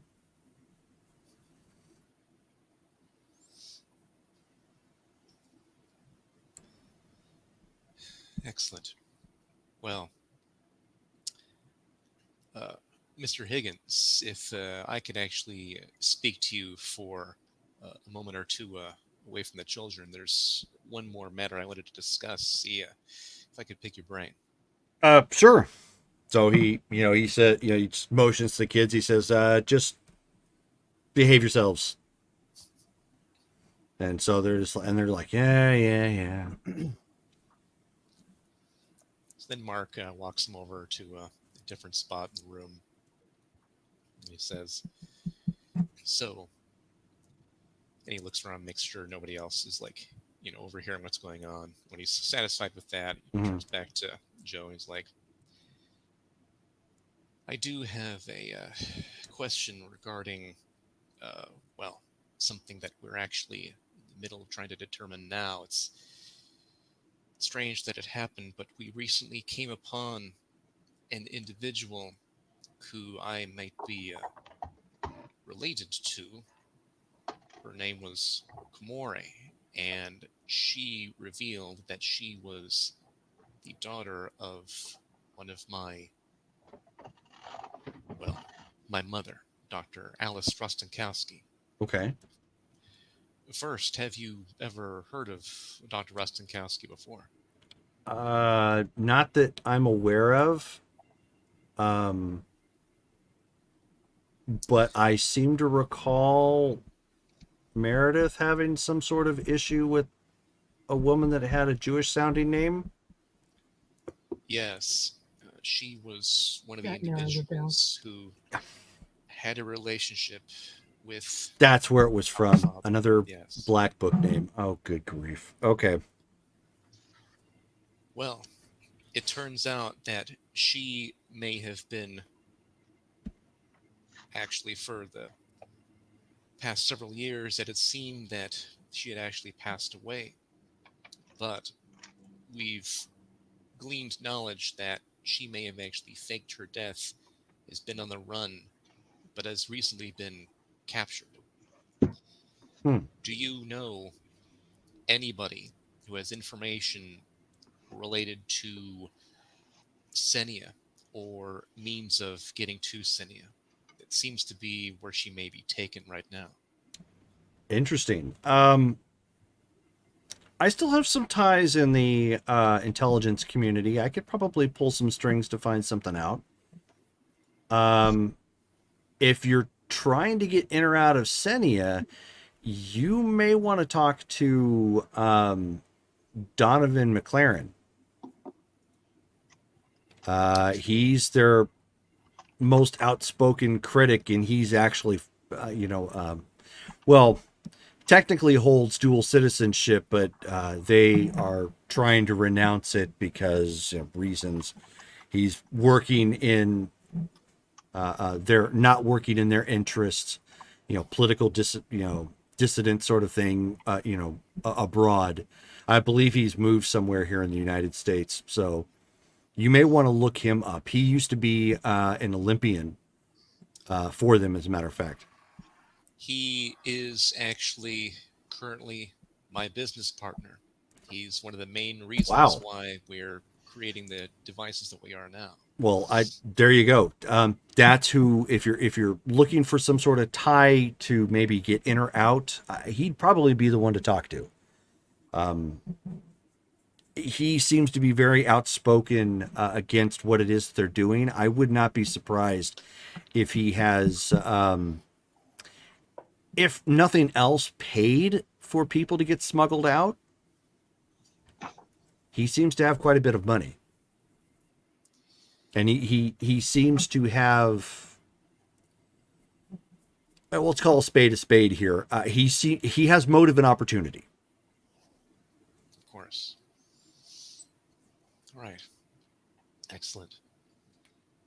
Yes, I feel that the sooner we actually accomplish that rescue, especially for Dr. Rostenkowski, but for any superpowered being that they have enslaved, since that seems to be what's primarily happening in that country, the better. And you're positive that. So explain to me real quick, what was it that she did? What does she do? You said she's a doctor. And she actually seems to be multidisciplined in various sciences. She's a master Okay. geneticist. So- and a so master big brain. physicist. Exactly. Okay. All right. Well, there's not too many of those running around. I'll tell you what, let me make some calls. Pull a couple strings here and let me see if there's something I can find out, at least on the surface. I don't know if I have anybody that can penetrate Senia directly, but maybe somebody knows something in the intelligence community or on the wire or something. I'd appreciate it. Anything you can find would help us. Of course. I mean, you've helped us immensely, enough as it is. I'd be happy to try to throw my weight around and see if there's something I can, push to the surface. Excellent. Was there anything specifically you needed of us beyond what we've provided so far? No, I mean, this is it. This is fantastic. I figured with Meredith being gone, this would probably be a good opportunity to get some advanced testing on the kids. I'll probably have somebody put them through some more pacing or whatnot before the day is up, just to get some more details. But the most important thing is just trying to track their progress and see if they're regressing or if something's changing, and trying to get them the best quality of life that we can. Forming a team, I think maybe Meredith might have had an idea towards that. She seems to be playing Machiavellian, Machiavellia at that point. But I don't know. I guess we'll have to see how they work together. That does seem to be one of her pet projects, forming teams. That's initially what she was trying to do with us, of course. Oh, she didn't say. Well, Or she Hopefully might have, that- and I just didn't pry a whole lot. There was a lot of alcohol involved in that particular conversation. I see. Yes, that is a pain point for her, obviously. Well, thank you, Joe. We appreciate it. I'll Of make course. sure, of course, to have our people communicate with you as far as providing you the technology you'd like to take with, and find out some way of handling that, of course. Of course. Yeah, yeah. So let me get on that. If you can point me in the direction of a phone, I'll make some calls and I'll get started on this right away. Of course, right this way. Goes ahead and leads them to a nearby conference room, gives them access to the phone and all Sure. that stuff. Okay. So while he was off talking, while they were off talking, Mhm. Shown she's going to just try to have conversations with them. So one of the first questions she asks is, "What is their favorite movie?" Since they seem to be really into movie quotes. Oh, you opened up the wrong bag of worms. Mantle dominates that entire conversation with a litany of action films dating from the mid to late 80s up to now that he has watched and thoroughly enjoys. And he can almost quote them line for line. Not that there's much to quote, but he can quote them line for line. He lists the number of action stars that he likes. He digs Jackie Chan. He digs, Arnold Schwarzenegger, obviously, Sylvester Stallone, Jean-Claude Van Damme, who is up and coming at this point. Exactly. Yep. Not Dim Mak. Oh, yeah? So For you. you like the action movies. Hell yeah. Is there any other? Adrenaline rush. He says, So why? you- What about you? Me? Um, Let me guess. You're a Joy Luck Club kind of girl, aren't you? I don't know what that is. I'm not really from here, so I'm still kind of new at all this kind of stuff. They're like, all of them are kind of puzzled by that comment. You're not from here? So what are you from Canada? Something like that. She's from the Egypt area in the northern Sahara type areas. I'm not quite familiar with the exact location, but So she's Mantle from there. cuts you off and he's like, yeah, we have a name for that. It's called Egypt. Yes, Yeah. as I said, the Yeah. Egypt area. But He's like, she's you from don't look remote areas. Egyptian like at all. I don't. No. Well, I guess if I wore my traditional, then maybe I would. And Either way, she's from out of the country. She hasn't seen a lot of our movies. and so the girls at that point are like, oh, like they get it. That was the right answer, sort of thing, for them to figure it out. Mantle's still baffled. And he's like, can you do the Bengals thing? That's Um, That's I culturally insensitive.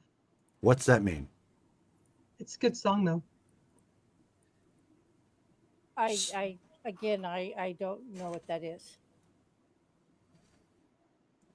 He's like, yeah, I'm stumped too. I don't know what culturally insensitive means. And so at that point, Creature Features like, dude, that means that's like a cultural racism sort of thing. And he's like, what? No, she just said that was a great song. You're stupid. I mean, I'm not from there. I think it's a great song. What's the name of the song? Walk Like an Egyptian. They got a gong and How stuff. are we supposed to walk? And so at that point, like, the girls are like, "Oh God, don't do it." And so he starts doing it like with his arms. All four of them. Yep. Oh, well, I'm sorry to say, but we don't walk like that.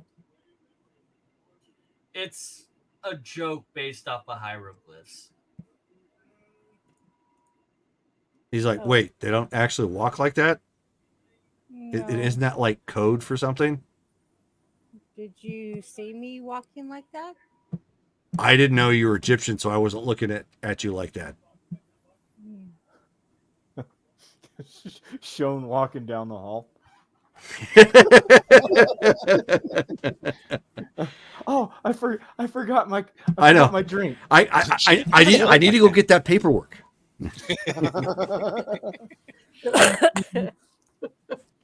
Oh wait, sharp turn. Dun, da, da, da, da, da, da,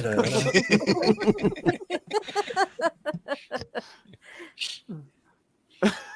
Besides watching movies, what do y'all like to do for fun? Creature features like I knit. Really? That's Uh, great. That's surprising. I thought knitting was kind of common. No, I just think that's kind of cool. I can't do that. Do any of you have any academic endeavors? Dragonflies like I collect spores, molds, and fungus. It's another Abby. Wonderful, wonderful. I not exactly my forte, but I am a geneticist and a biologist. I study animal biology. The smaller, I won't say lesser, but the smaller life forms I am not quite as familiar with.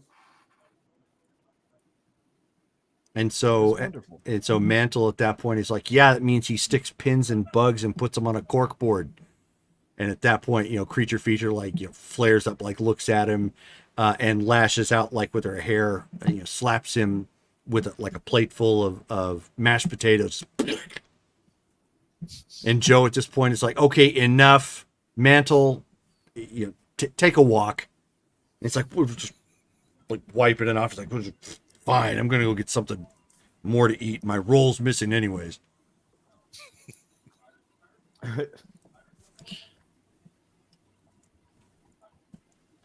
What do you do for fun, Umbral? I try not to dream. Do you ever meditate? Yeah. Do you like it?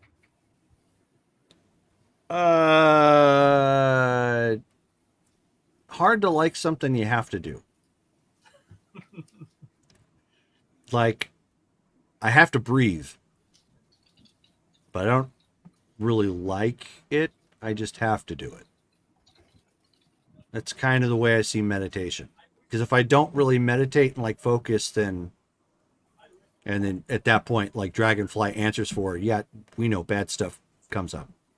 And she's like, right, yeah, that comes out. So, which way do you meditate? Do you do the old-fashioned way where you just kind of sit down and like clear your mind, or do you do it through a physical form, such as working out or something like that?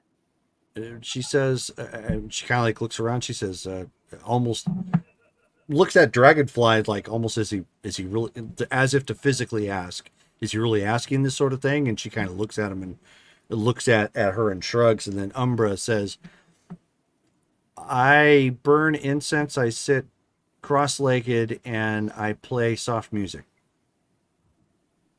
Is that wrong? I'm merely suggesting that there's other ways. I meditate by running. Oh, This- yeah. this- No, I don't think I would like that. I think this is the way that she likes to do it. I mean, knitting's a great idea too. It takes your mind out of where you are. You have to focus on it. And at that point, like creature feature kind of like nods, and she was about ready to say something. Mantle hollers from across the cafe, and he's like, Sex helps with that too. And at that point, Umbra's like, "Oh my god, no, no, no!" Wow. Is she always like this? All the girls are like, they just kind of nod. Oh, I'm so glad my brothers are not like that. I'm glad. That Yeah. that's a sensitive subject. I'm gonna avoid that as a form of meditation. I know it helps clear people's minds, but Let's not if even. you're trying to let's, avoid, no. Let's not even go there. but if you're No. trying to avoid emotional turmoil, that might not be the best for you. And you don't know what no means. You are correct in this context. I'm trying to help someone who I think she's doesn't got like her something that they have to meditation. do. Well, She says, "Well, it helps me. I don't know if running would help. I don't really like running." you know what? If listening to music and stuff is your way of meditating, then that's fine. Not everybody needs to do it the Freddy way. And so at that point, like, Dragonfly nudges her, says, "Yeah, but there's that '80s song about running." She's like, "Wait, what?" She says, "Yeah, it's like running up a hill or something." And she's like, "Oh, yeah, yeah, yeah, yeah." The only reason I brought it up is because there's other ways of doing it.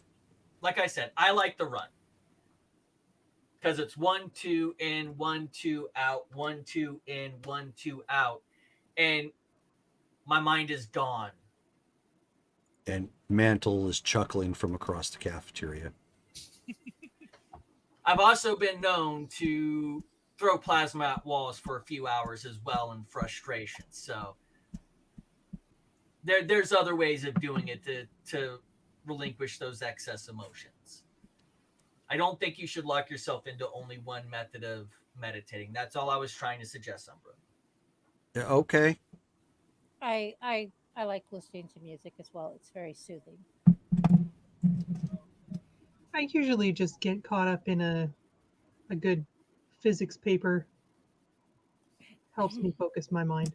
And so like all three girls were like, they kind of give you a look like, Nerd. like they don't even really say anything. They kind of have a look like, physics. You wouldn't think about it, but not. I'll sit down with a nice paper on molecular biology and lose myself in that as well. Nerds. Nerds built this facility, yo. And the girls are like, yeah, that's a whole lot of. Okay. If that works for you guys, that's okay. And then Sagan at this point, chimes in, and she pulls out like a little, not a communicator, but in essence, it's like a tablet. It's got a little visual screen on it and whatnot. It works just like a tablet, like you would see nowadays. It's nothing like super. It would be high tech ish for the 90s, if somebody suddenly pulled that out, but not like blow my mind like, oh my God, this is, Star Wars sort of thing. And so she starts pulling up pictures and they start kind of like leaning over and it's like, what is that? And she says, yeah, but see, if you do some of those cool things, then you can get this. And she shows a picture of Lightbringer's action figure. And they're like, and they kind of look and they go and they look at Lightbringer, and then they kind of look around and they says, some of you guys get action figures? What kind of crazy, like, I thought they hated us. And Sagan's like, not everywhere are you hated. Some places you're loved. and there's like they're you can tell like the expressions on their faces are like.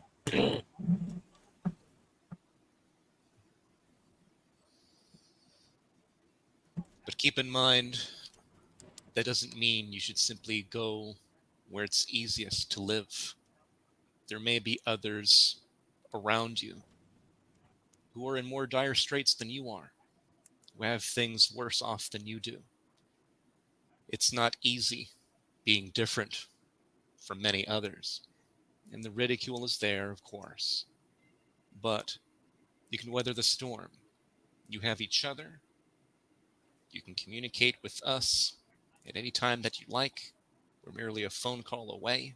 If you have any questions about what you can do, or if you need other information about your condition and relating to others who are like you, anything you need, we're available. You're not alone, and what you have are gifts to humanity. Never let anyone make you think otherwise. So Mantle sits back down with another full boat of like food and whatnot, and he says, "Yeah, what he said." And they just they like just all like kind of shrug it off, sort of thing. I apologize for bringing down the room. And so like the girls don't really think anything of it. Mantle kind of pauses. He's like, and he goes, "Dude, did you fart or something?" Oh wow. I'm going to do an illusion to make it look like his lunch is gone. Okay. Like it's just not there. Okay. So you're just like, poof. So the illusion, so his food are gone. Like even the girls are like, "Whoa!" And so he like turns around, he looks and he says, "All right, who the heck snuck all my food? That is not cool." He's like looking around and start doing things, and he looks directly at Creature Feature. She's like, "No, dude, I took your bun. I can't eat all that, especially not that quick." And he looks to the other two girls, and they're just like, and he's like, "No." And he just keeps looking around, trying to make heads or tails of what's happening. He just gets up and goes walking to go get some more. And I'll release it so that it's there again. Okay. And so the girls at this point kind of giggle, but they don't say anything out loud as they see it materialize. Right there, it's clear somebody has powers of invisibility or illusion or something. They just go with it. At this point, Mark, you see Joe flag you down from the conference room that he's at. He's kind of does like one of these things. He walks on over. What is it, Joe? He says, "I think I got something." That was fast. What did you find? He says, actually, it was apparently an internal memo that came across with some supplies that came out of Senia. Looks like somebody who signed for it specifically in Senia. These are, he says, from what I understand, it's had biological in nature. I don't know what they were specifically, but the person who signed for them leaving Senia, A. Rostenkowski. That would be her. You said that she was leaving Senia, or the supplies were. Right. Do you know how long ago that happened? The date on this particular memo was a little over 2 years ago. 2 years. Strange. And she may have been with them before and has been recaptured by them. Have they found anything more recent than the 2 years? No, that's all. That's all anybody's been able to produce at this point. Do we know where those supplies went or what they were exactly, beyond just being biological in nature? They went to somewhere in California, I believe, in L.A.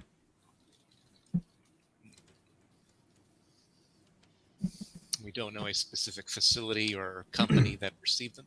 No, they didn't have that information, but I do know, and this is from personal experience. I know the government has ties. The United States government has ties to Senia. In what way? What is the relationship there? Do you know? Well, back in the day when I was in the military, it was to try and supply Dravixium. Of course. I wouldn't be surprised if they've still kept that channel open, yet unofficial.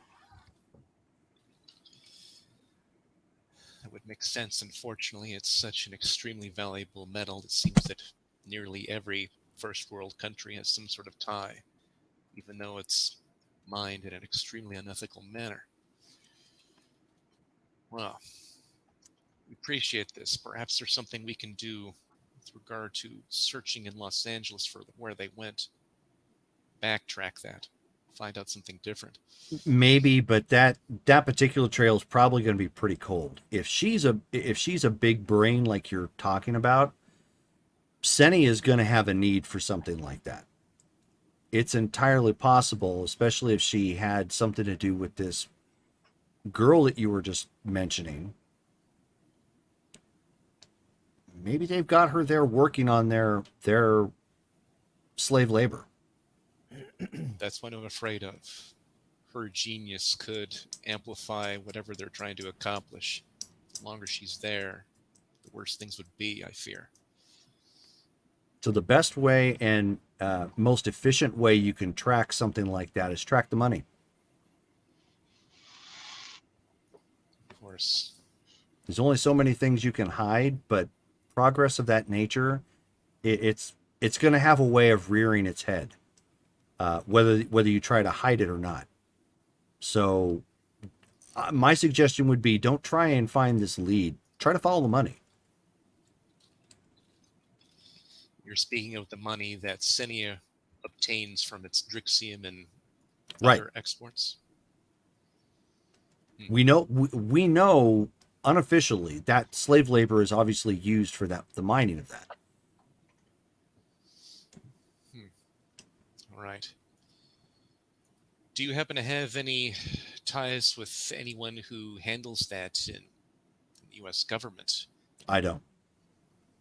All right. I was a grunt, and in the OSS at that, which isn't even around anymore. Fortunately, we do have one individual who has a government tie. May be able to talk to them. An ambassador. Well, excellent. Appreciate it, Joe. So far, this is very rapid. Of course, if anything else comes up, don't hesitate to call me. I will. I would imagine this is about the best I can do. But if I do find out anything else, I'll let you know. Excellent. Again, thank you. Let's see. Heads back to the team. He says, well, everyone, it was very nice meeting you. My heads of departments and I need to have a special meeting to make sure that we're fully prepared for tomorrow. So, Sagan, if you could escort them wherever they'd like, if they want to have anything as a trinket of being here, some sort of merchandise, souvenir, and so forth. Yes, exactly. Don't hesitate. It's on me. And she's like, I'm sure we'll figure something else. We'll figure something out. She motions to Joe and the kids. She's like, we'll go on another tour, and if nothing else, I think your drill instructor here wanted to run you through some more tests, so we can probably do something like that too. And Mantle is like all for it. It's like, yeah, gotta get swole. He does some double flexing sort of thing, and the girls are like, yeah, whatever. Excellent. any He has way too much fiber. Fiber? Yeah. muscle fiber. Oh, that would make more sense. Otherwise, we're talking about an He poops entirely. efficiently. I was going to say, otherwise, we're talking about an entirely different superpower. Different Super section power. fibrous material is what I would have said. Yeah. One that I didn't realize was on display. I'm, as you can see, there's a reason why I'm looking for a cure. Yeah.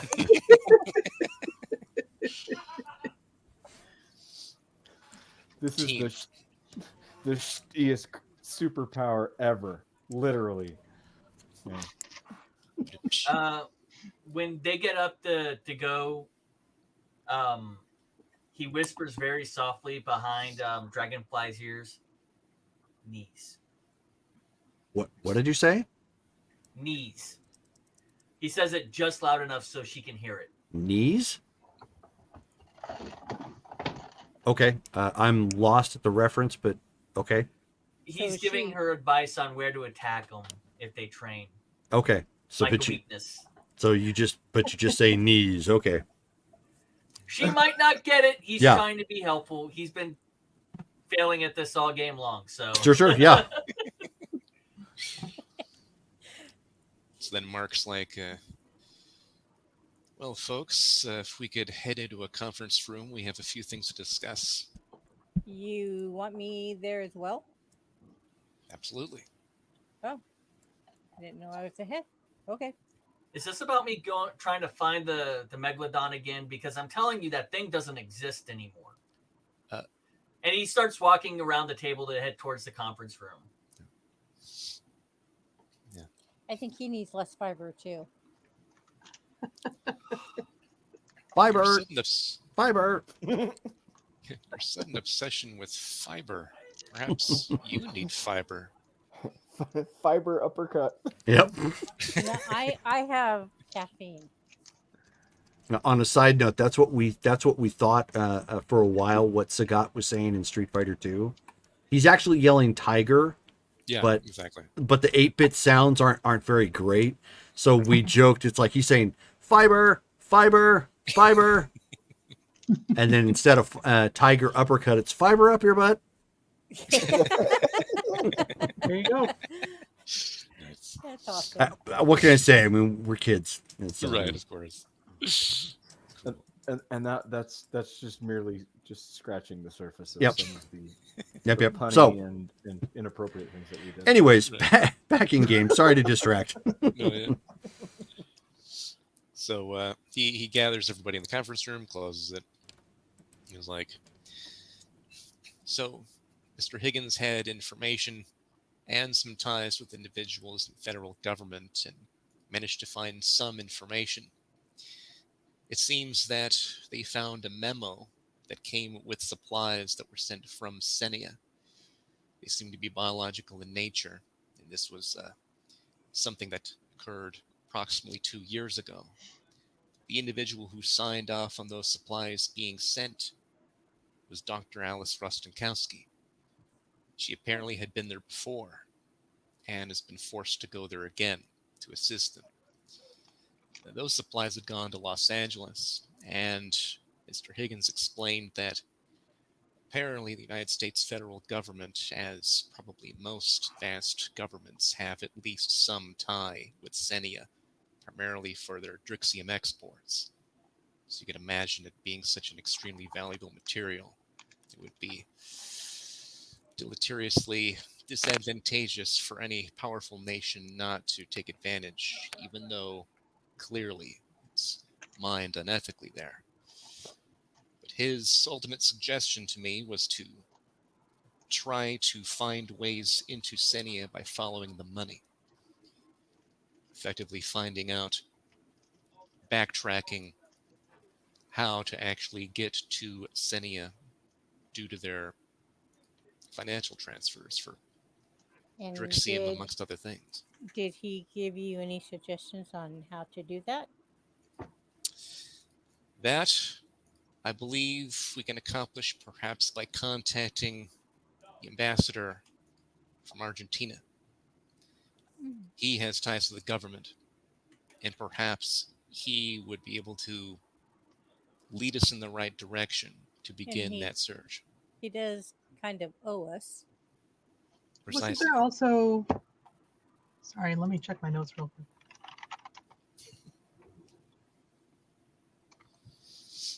We had that senator. As Lightbringer pauses real quick and her brain starts parsing, just brain. Right. Wasn't there one or more senators that we worked with indirectly some time ago, who were friendly towards SPB relations back in the time of um, the siege, or possibly when we were trying to get what's her name out of prison. Yes, Blood Goblin. Yes. There is one senator who's known to have a more or less pro-empowered stance. I believe you're referring to Al Pratt. He did appear in the news several months ago when we were handling that.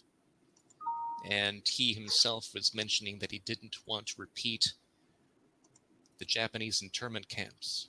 And of course, he was referencing the Fairside crisis. Maybe that might be another avenue to look into. Never hurts to have more than one. True.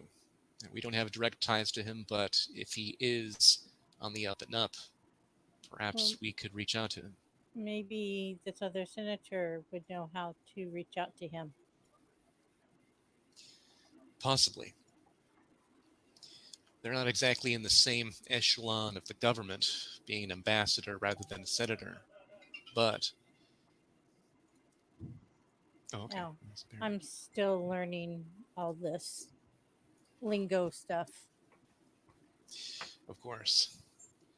I'm going to ask a question we haven't asked yet. Are we sure she was kidnapped?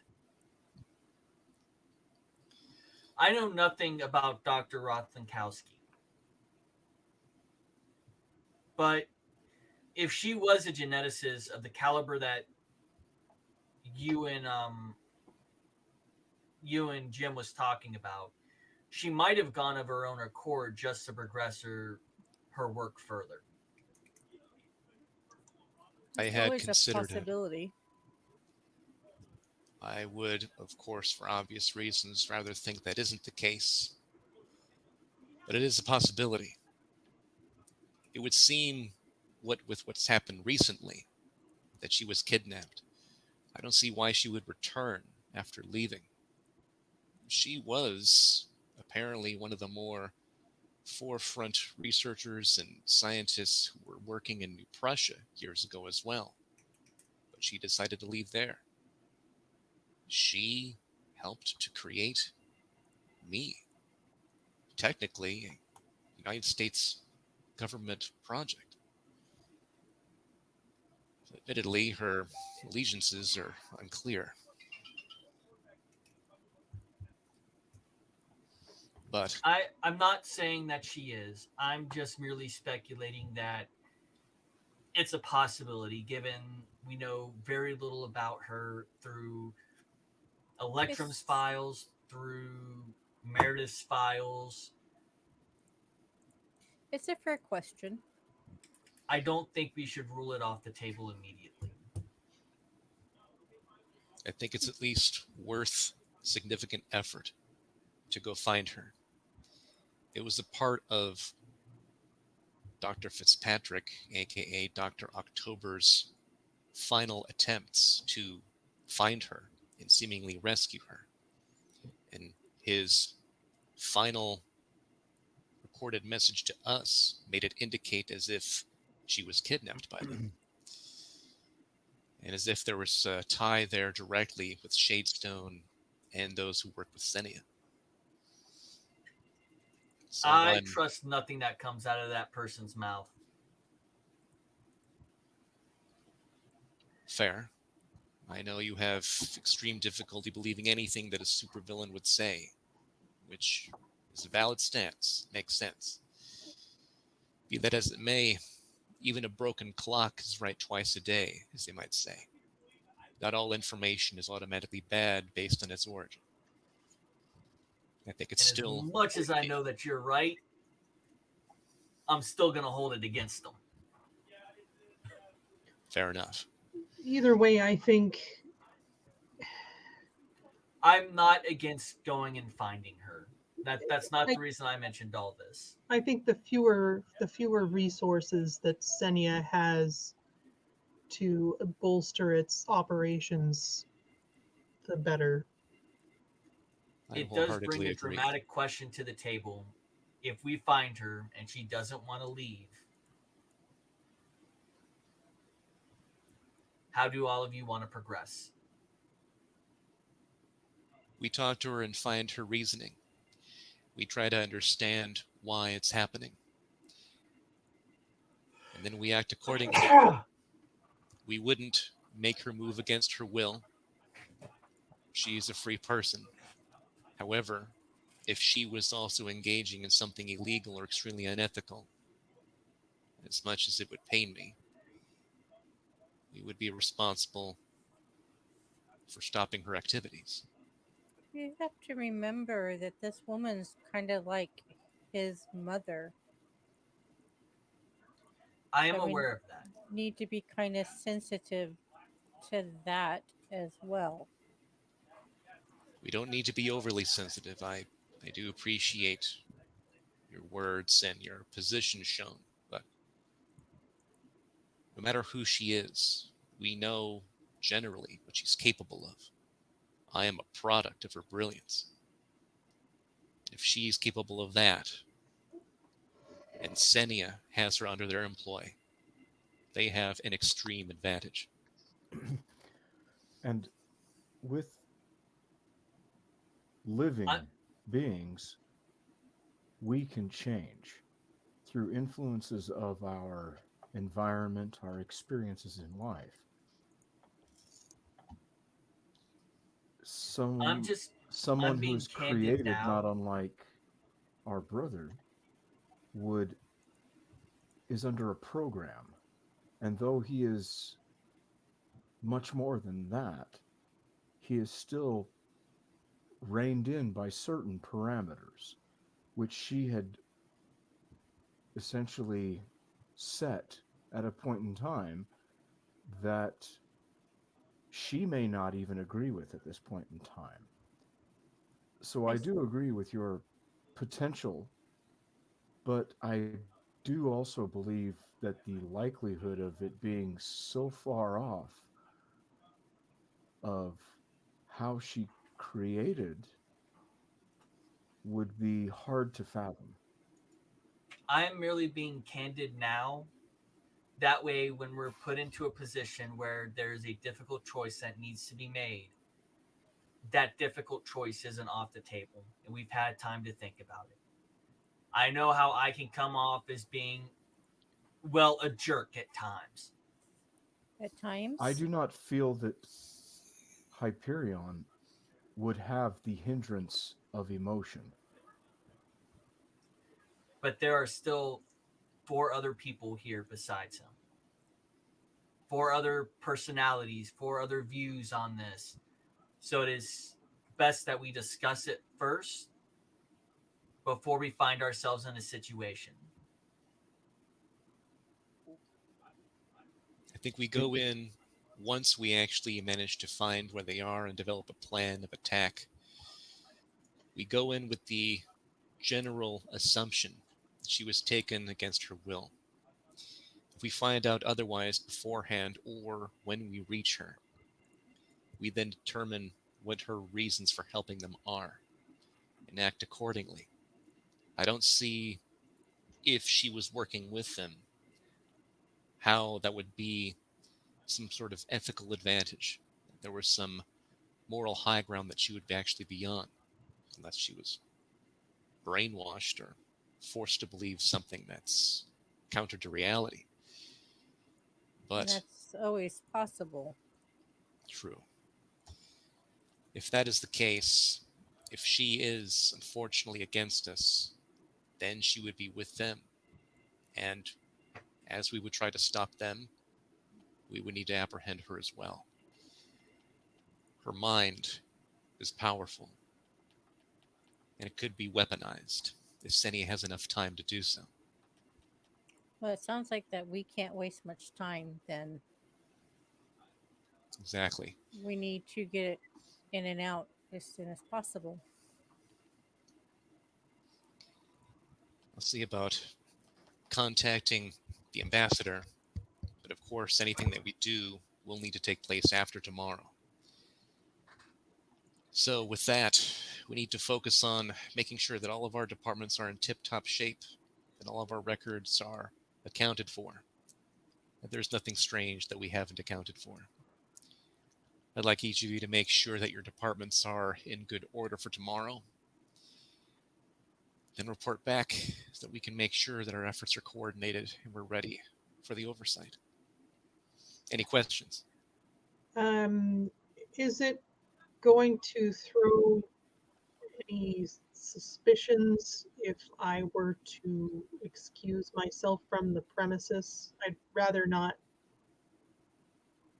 have any interrogation encounters. Um, They may ask to speak with you regardless of your location. And at that point, you would likely be required to return to talk to them. Is there a reason why you wouldn't want to? I just, being the subject of the um, inconvenient and suspicious connection that caused this whole misunderstanding, I think could lead to an opportunity to um, catch us in a way that is uh, that looks bad. Admittedly, that's one of the prime reasons we're having this oversight, because of how this looks. I'm trying to take this as the best policy is honesty, as much as we can provide them, without having to give away all of our information. We should be able to answer their questions as directly as we can, so as not to arouse any additional suspicion, especially saying something that's counter to information they could easily obtain. We are talking about an international bureau, so it's likely they have at least some information related to New Prussia's activities and your involvement there. You are, I mean, you have a shelf with your merchandise at the Vein. You are extremely well known and now a cultural and popular hero in that country. They're going to know that. I would be extremely surprised if they somehow didn't. Well, Information is tight-lipped from that country, but not completely airtight. I suppose Do if they it's know? something that they already know, then I have no reason to. But do they know you as Lightbringer, or do they know you under your real identity? In New Prussia, they know me as Lightbringer. They don't know my real name. They know that Lightbringer is the granddaughter of their president. So, the way I personally see it, if she were not to be here, it would cast a shadow of doubt on us. Merely not because they know, not because of New Prussians as a large group of body of people know that you're Lightbringer, who is Carmen. They know that Lightbringer um, was in um, Argentina, and they know that I was in Argentina, that the team was there, but they don't know any of your identities. They only know mine. So if you wanted to, you could be in the hospital all day with a broken arm because you fell.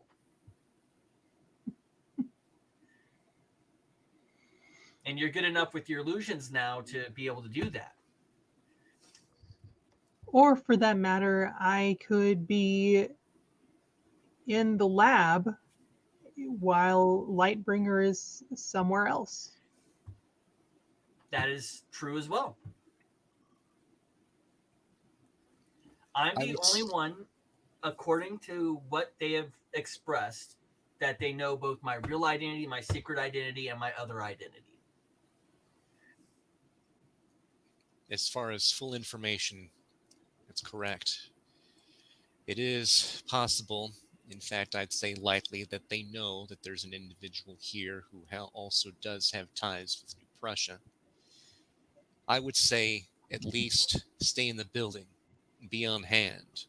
If they do identify you and require questions to be asked of you, to make yourself available and known, truthfully. It's not as if you are supplying them with American secrets or helping their military with advanced weaponry. That's Your, true. your With allegiance is here with the United States of America, not New Prussia, and that with needs to their be investigation, confirmed. would they know of the otherworldly contacts, Unclear. It's unlikely, namely myself and Shion? right? It's unlikely that they would know exactly what your origins are, but depending on how thorough their background checks are, it is possible that they may find hiccups in both of your documentation. I did everything I could, of course, to make sure that it was as airtight as possible, but it can't be absolutely perfect. We shall see. I mean, that itself isn't exactly the point of this oversight. It's really, as far as I understand, to ensure that we or our employees are not in league with New Prussia and assisting them as some sort of double agents. There's been enough of that, with the Hydrix Association, the remnants, and so forth. We I need to believe- show that our alliances are here and not there. I wholeheartedly agree, but I also can see them utilizing that as foreign support. Granted, however, I'm not sure of any public program that the United States government at least has with regard to extraterrestrial contact. Technically, both you and Shone would qualify, not being originating from this planet. The But United States government had housed my ship. granted, for quite yes, some that's why I time. mentioned that it's not a public stance that they take, that they're Correct. aware of you. Obviously, to a degree, they are aware. They keep much under wraps. But again, this is also an international bureau. It isn't exactly the United States that's conducting this overview. It's the United Nations. True. We'll have We- to roll with the punches, as they say. They We've done it couldn't. before. I mean, they couldn't actually do anything to me in Exion, could they? Technically, neither of you are actual naturalized citizens. At most, you're residents, but I'm not sure of any official legal standing as to your positions. There's no public knowledge as far as extra-dimensional sapient beings or extraterrestrial sapient beings like you two. Even if that's an issue, they can't be the only ones on Earth that have that status. You're probably right. But again, have you ever heard of any public knowledge anywhere that they exist? Exactly. Area 51 is still treated as a joke. Well, everything that A I red have herring. seen on TV, they deny or have some kind of explanation as to what people have seen. You're referring we- to plausible deniability. The governments around the world stand a chance of actually knowing of the aliens that are currently orbiting Earth. The Devaxian vessels, correct. Of course, New Prussia is aware. They are extremely aware of many things due to their technology and advancement. But it is possible that several first world nations are aware as well, the United States included. With that said, perhaps that gives us some leeway, but we won't know unless that's something we must deal with. If it is, then we can. If we need legal defense, I shall obtain it. No cost is too great. I don't think that'll be necessary. The biggest things that they're probably going to be looking for is whoever has the personal connectionship with Reichshield or whatever. Yes, I know that's not his name anymore. You and Joe have the same issue, referring to him that way, and it makes sense. However, all of my data from it is complete. All of my data from our visit there, because that was our official reasoning for visiting, was the water testing. All of that information is unsealed, and I don't have any sealed records in my office. Excellent. So when they come to check, they're not going to find any documents that aren't there. I also have them backed up on a spare hard drive because, again, I am not giving an opportunity for someone to call me a sympathizer. Excellent. Yes, I know. And any of my studies that have been extracurricular are contained within my ship or the vein. There is nothing here that is not of our public nature. Excellent. Can I assume the same for both of you ladies with regard to the information you have?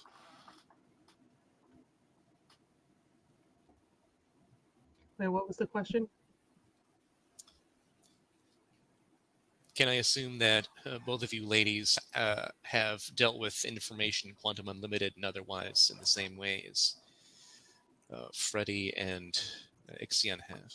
Oh, of course. This is not Yeah. my first research occupation. Excellent. You'll find that my notes follow all standard procedures. And I pretty much follow her around, so Right. Excellent.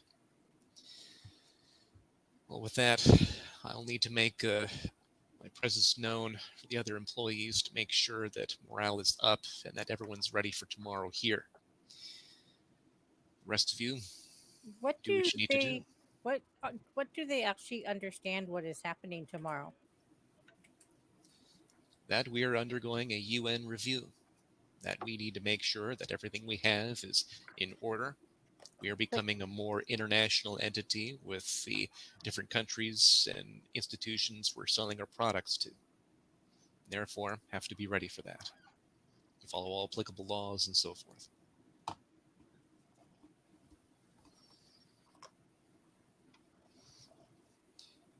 Any other questions before we dismiss? Excellent. We're doing a wonderful job, team. Proud of everyone. Let's keep it up. And tomorrow, perhaps, go on without a hitch. And then you can see about rescuing Dr. Rostenkowski. So then Mark heads out and he tours the building, making sure that he's helping employees in different departments get ready for tomorrow. Okay. There's a chime in your ear, Lightbringer, from Sagan. Yes. What is it?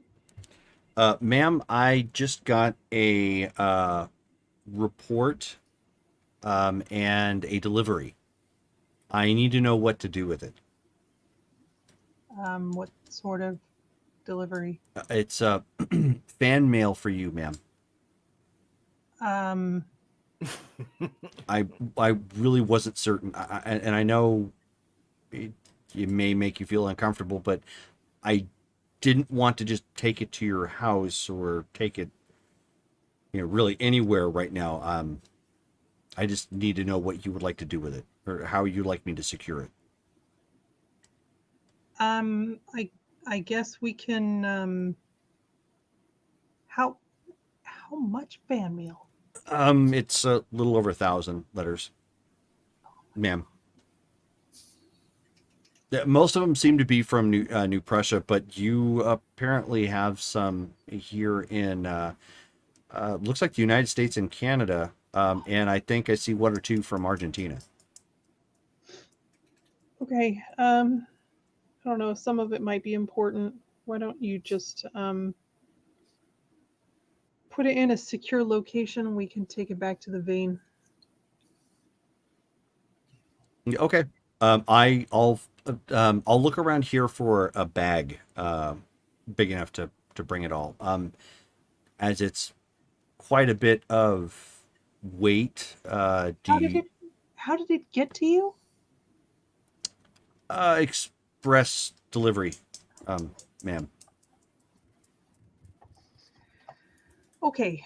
I believe it was collected back home. Maybe you could put it in my trunk. Okay. Will it fit in my trunk? Yes. Yeah, it should fit in your trunk. It's the matter of the weight. I didn't think you would want other individuals like bringing something heavy out. Perhaps you could ask one of your brothers to assist. Okay. I'm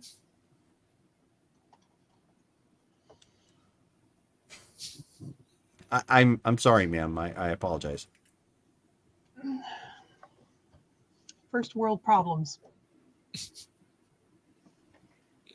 It could be a Okay, lot worse. I mean, it could be hate mail. Yeah, maybe it is. No, from what I understand, it looks like the science police has already gone over it and has delineated any hate mail that has come its way. Okay. That's very generous of them. Okay. Well, from my understanding, obviously you don't have a location like a PO box or anything of that nature for quote unquote Lightbringer. So I think that they were just sending it to New Prussian government buildings. So, and it got collected and it's been sent over. Okay. Where is it right now?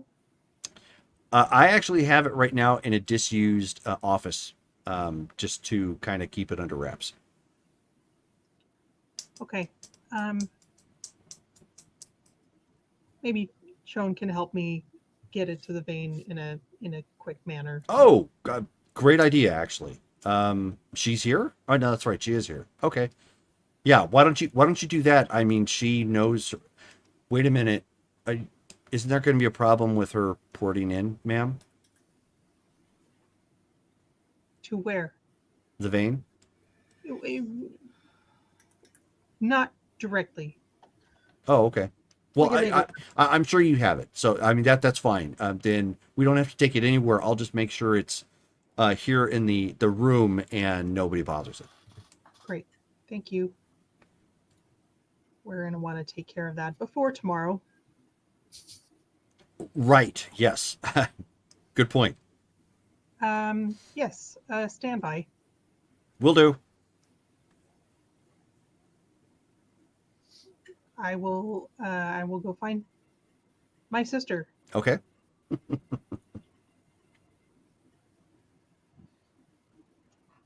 It's probably not far. I mean, she had been stating she was following you, so Yes, that's true. she doesn't really have much to do right now. because she doesn't have an office here. That's true. Hey, Miranda, could you do me a favor and zip some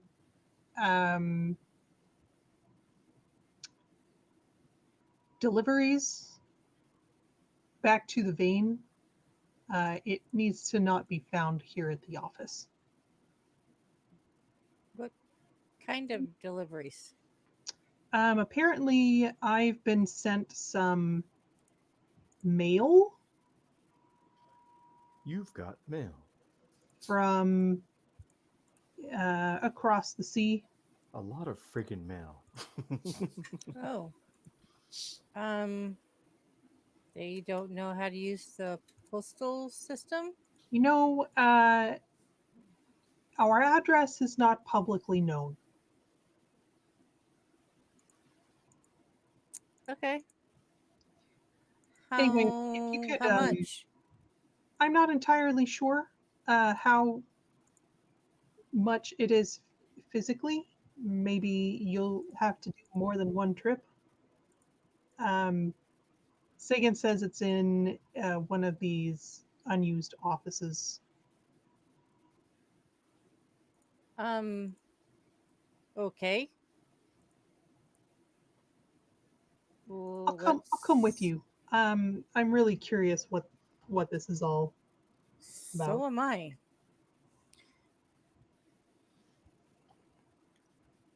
I will get the location from Sagan and go down to check it out.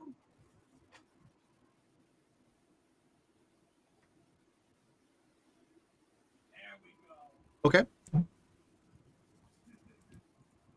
So you go down. Well, you would have been given the location of, or the number of the office, I should say. Right. And she's kind of just standing, out front, looking around, making sure nobody goes into the, the office or whatnot. When the two of you approach, she, opens up the door and lets the two of you in.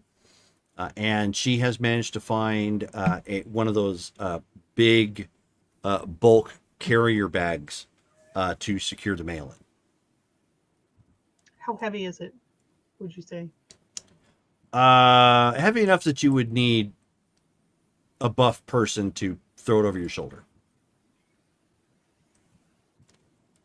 That is a lot of mail.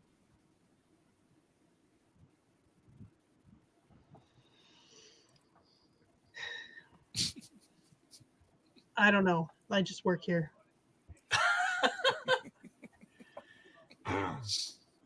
But it should probably not be found here in the building tomorrow. So Okay. maybe between us, I mean, you're not really affected by weight, right? Well, I am, but I think this is fine. Maybe between us, we could drag it inside.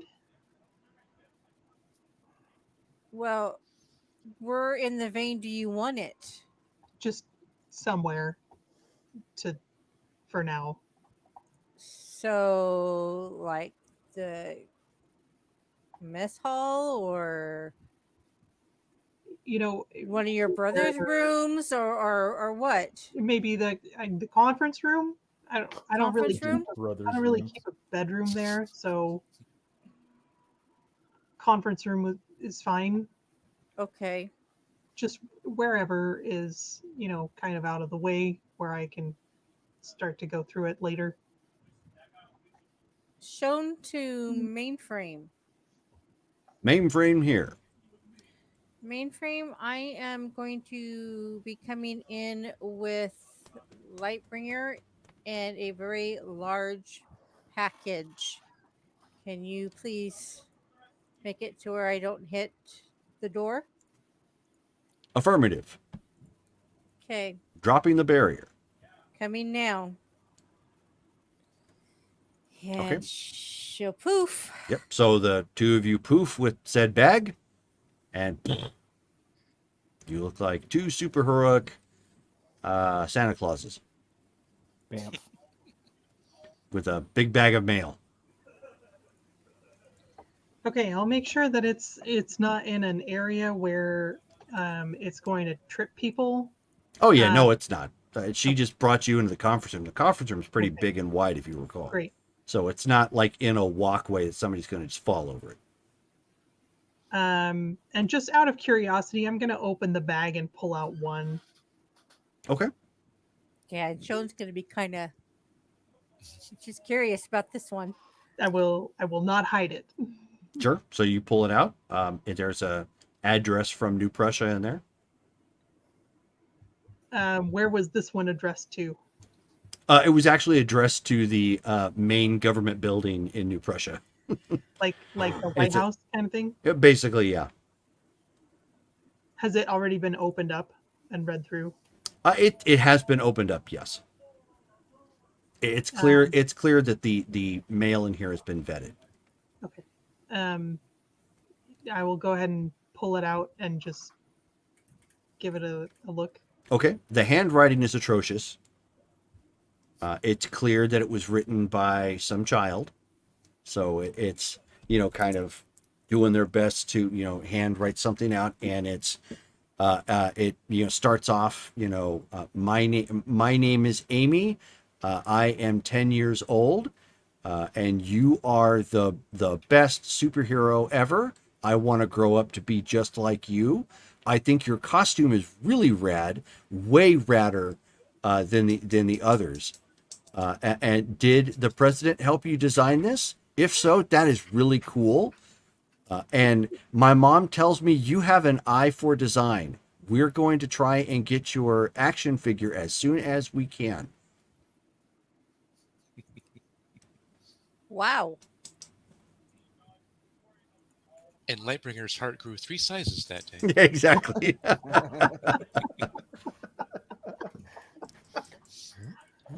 Oh.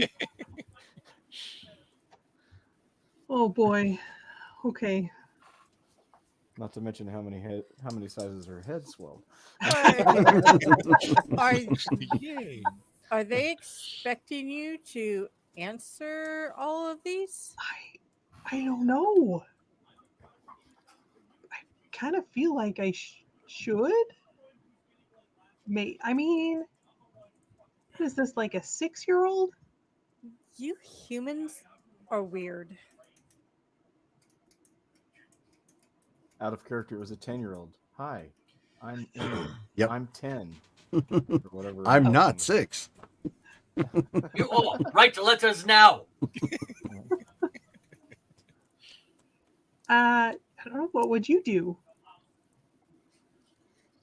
I don't know. This is your thing. Okay. Query: has Lightbringer become Santa Claus? No, she's become action hero. Does this mean you will be receiving your own action film? Oh gosh, I hope not.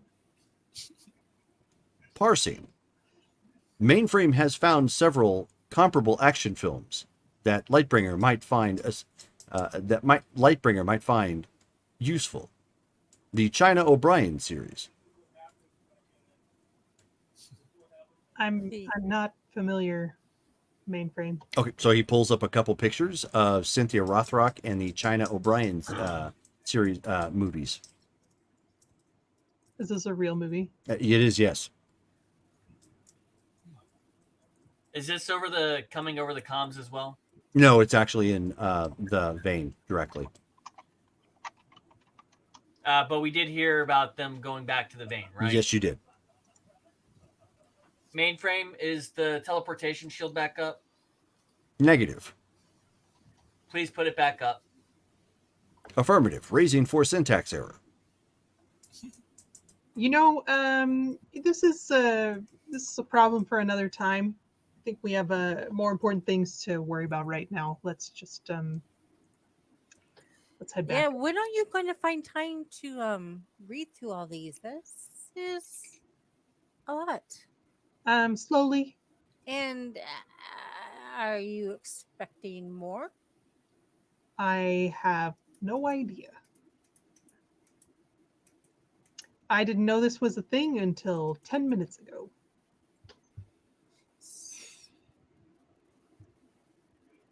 Oh, and Jerome, that was sub vocally. Yeah, no problem. I wonder if other heroes get fan mail. I don't know. Ask Freddie. It's a Do you good think question, actually. Do you think But, he gets mail? We'll have to ask him. Mainframe, has Electrum ever received fan mail? Affirmative. Did he respond to his fan mail? Parsing. It is to Mainframe's knowledge, he rarely responded to email, or he rarely responded to letters. Okay. To the best of Mainframe's knowledge, towards the end, much of his fan mail collected, of which he kept. Is Where- it still here? Does he? Yeah. Where is it?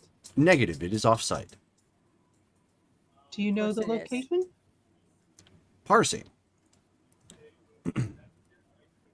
Electrum maintained 2 locations for his fan mail. Estimation in collectivity, it is roughly 10 tons.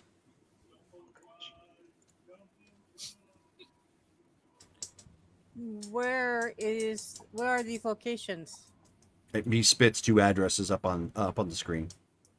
Are they like a PO box? One is located here. No, no, it's basically just an address. So one is here in Strongford. The other is actually in New York City. When we get back, we should check those out. See if we can't find his mail. I mean, the one in Strongford is not far. We could just, Just want to go? how long would it take? I mean, it's not like we're gonna go read it. I just want to, look at it. Okay.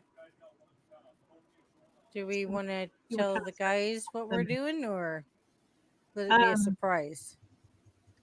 Yeah. Okay. We might as well.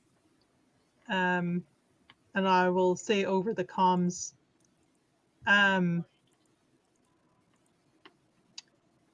Miranda and I are going to check out a location where Mainframe says Electrum kept his fan mail. I don't expect it to take very long. This is the address. We'll be right back to the office. If they let you see it, yeah, that I'm surprised none of us thought of that ahead of time. What's the curiosity about the fan mail though? Yes. So, Sagan has just informed me that I have been sent some, and she collected it for me. So I've just been, interested to compare. Oh. Open a PO box. Freddie, do you get fan mail? Not a lot. Mostly oceanography nuts. That find my works either on PBS or one of the nature channels, and they ask if I'm still active and stuff like that. Do you write them back? Some of them, if it's a good letter, but I don't get that much. I get maybe 100 letters a year, maybe. At your popularity, probably get less than that. Shh, she doesn't know that. Sure. Yeah, well, she's got you beat.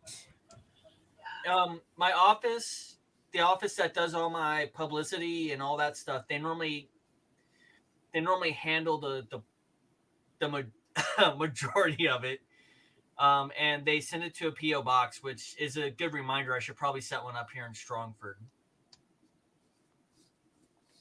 Okay. And Hyperion will pipe in so vocally. If you do plan on going to that location, be aware of any possible security he may have put there. He is technologically advanced and may not have wanted just anyone to be traipsing into a place where he's kept his personal mail. Good call. Maybe Mainframe. we should have them go with us. Oh, you think we should wait? Yeah. Because I'm okay with that. last time, we kind of blew up stuff. That's a good point. Mainframe, are you aware of any security parameters around this location? Negative. The location is only marked in Mainframe's database as the location. There is nothing. There are no additional parameters.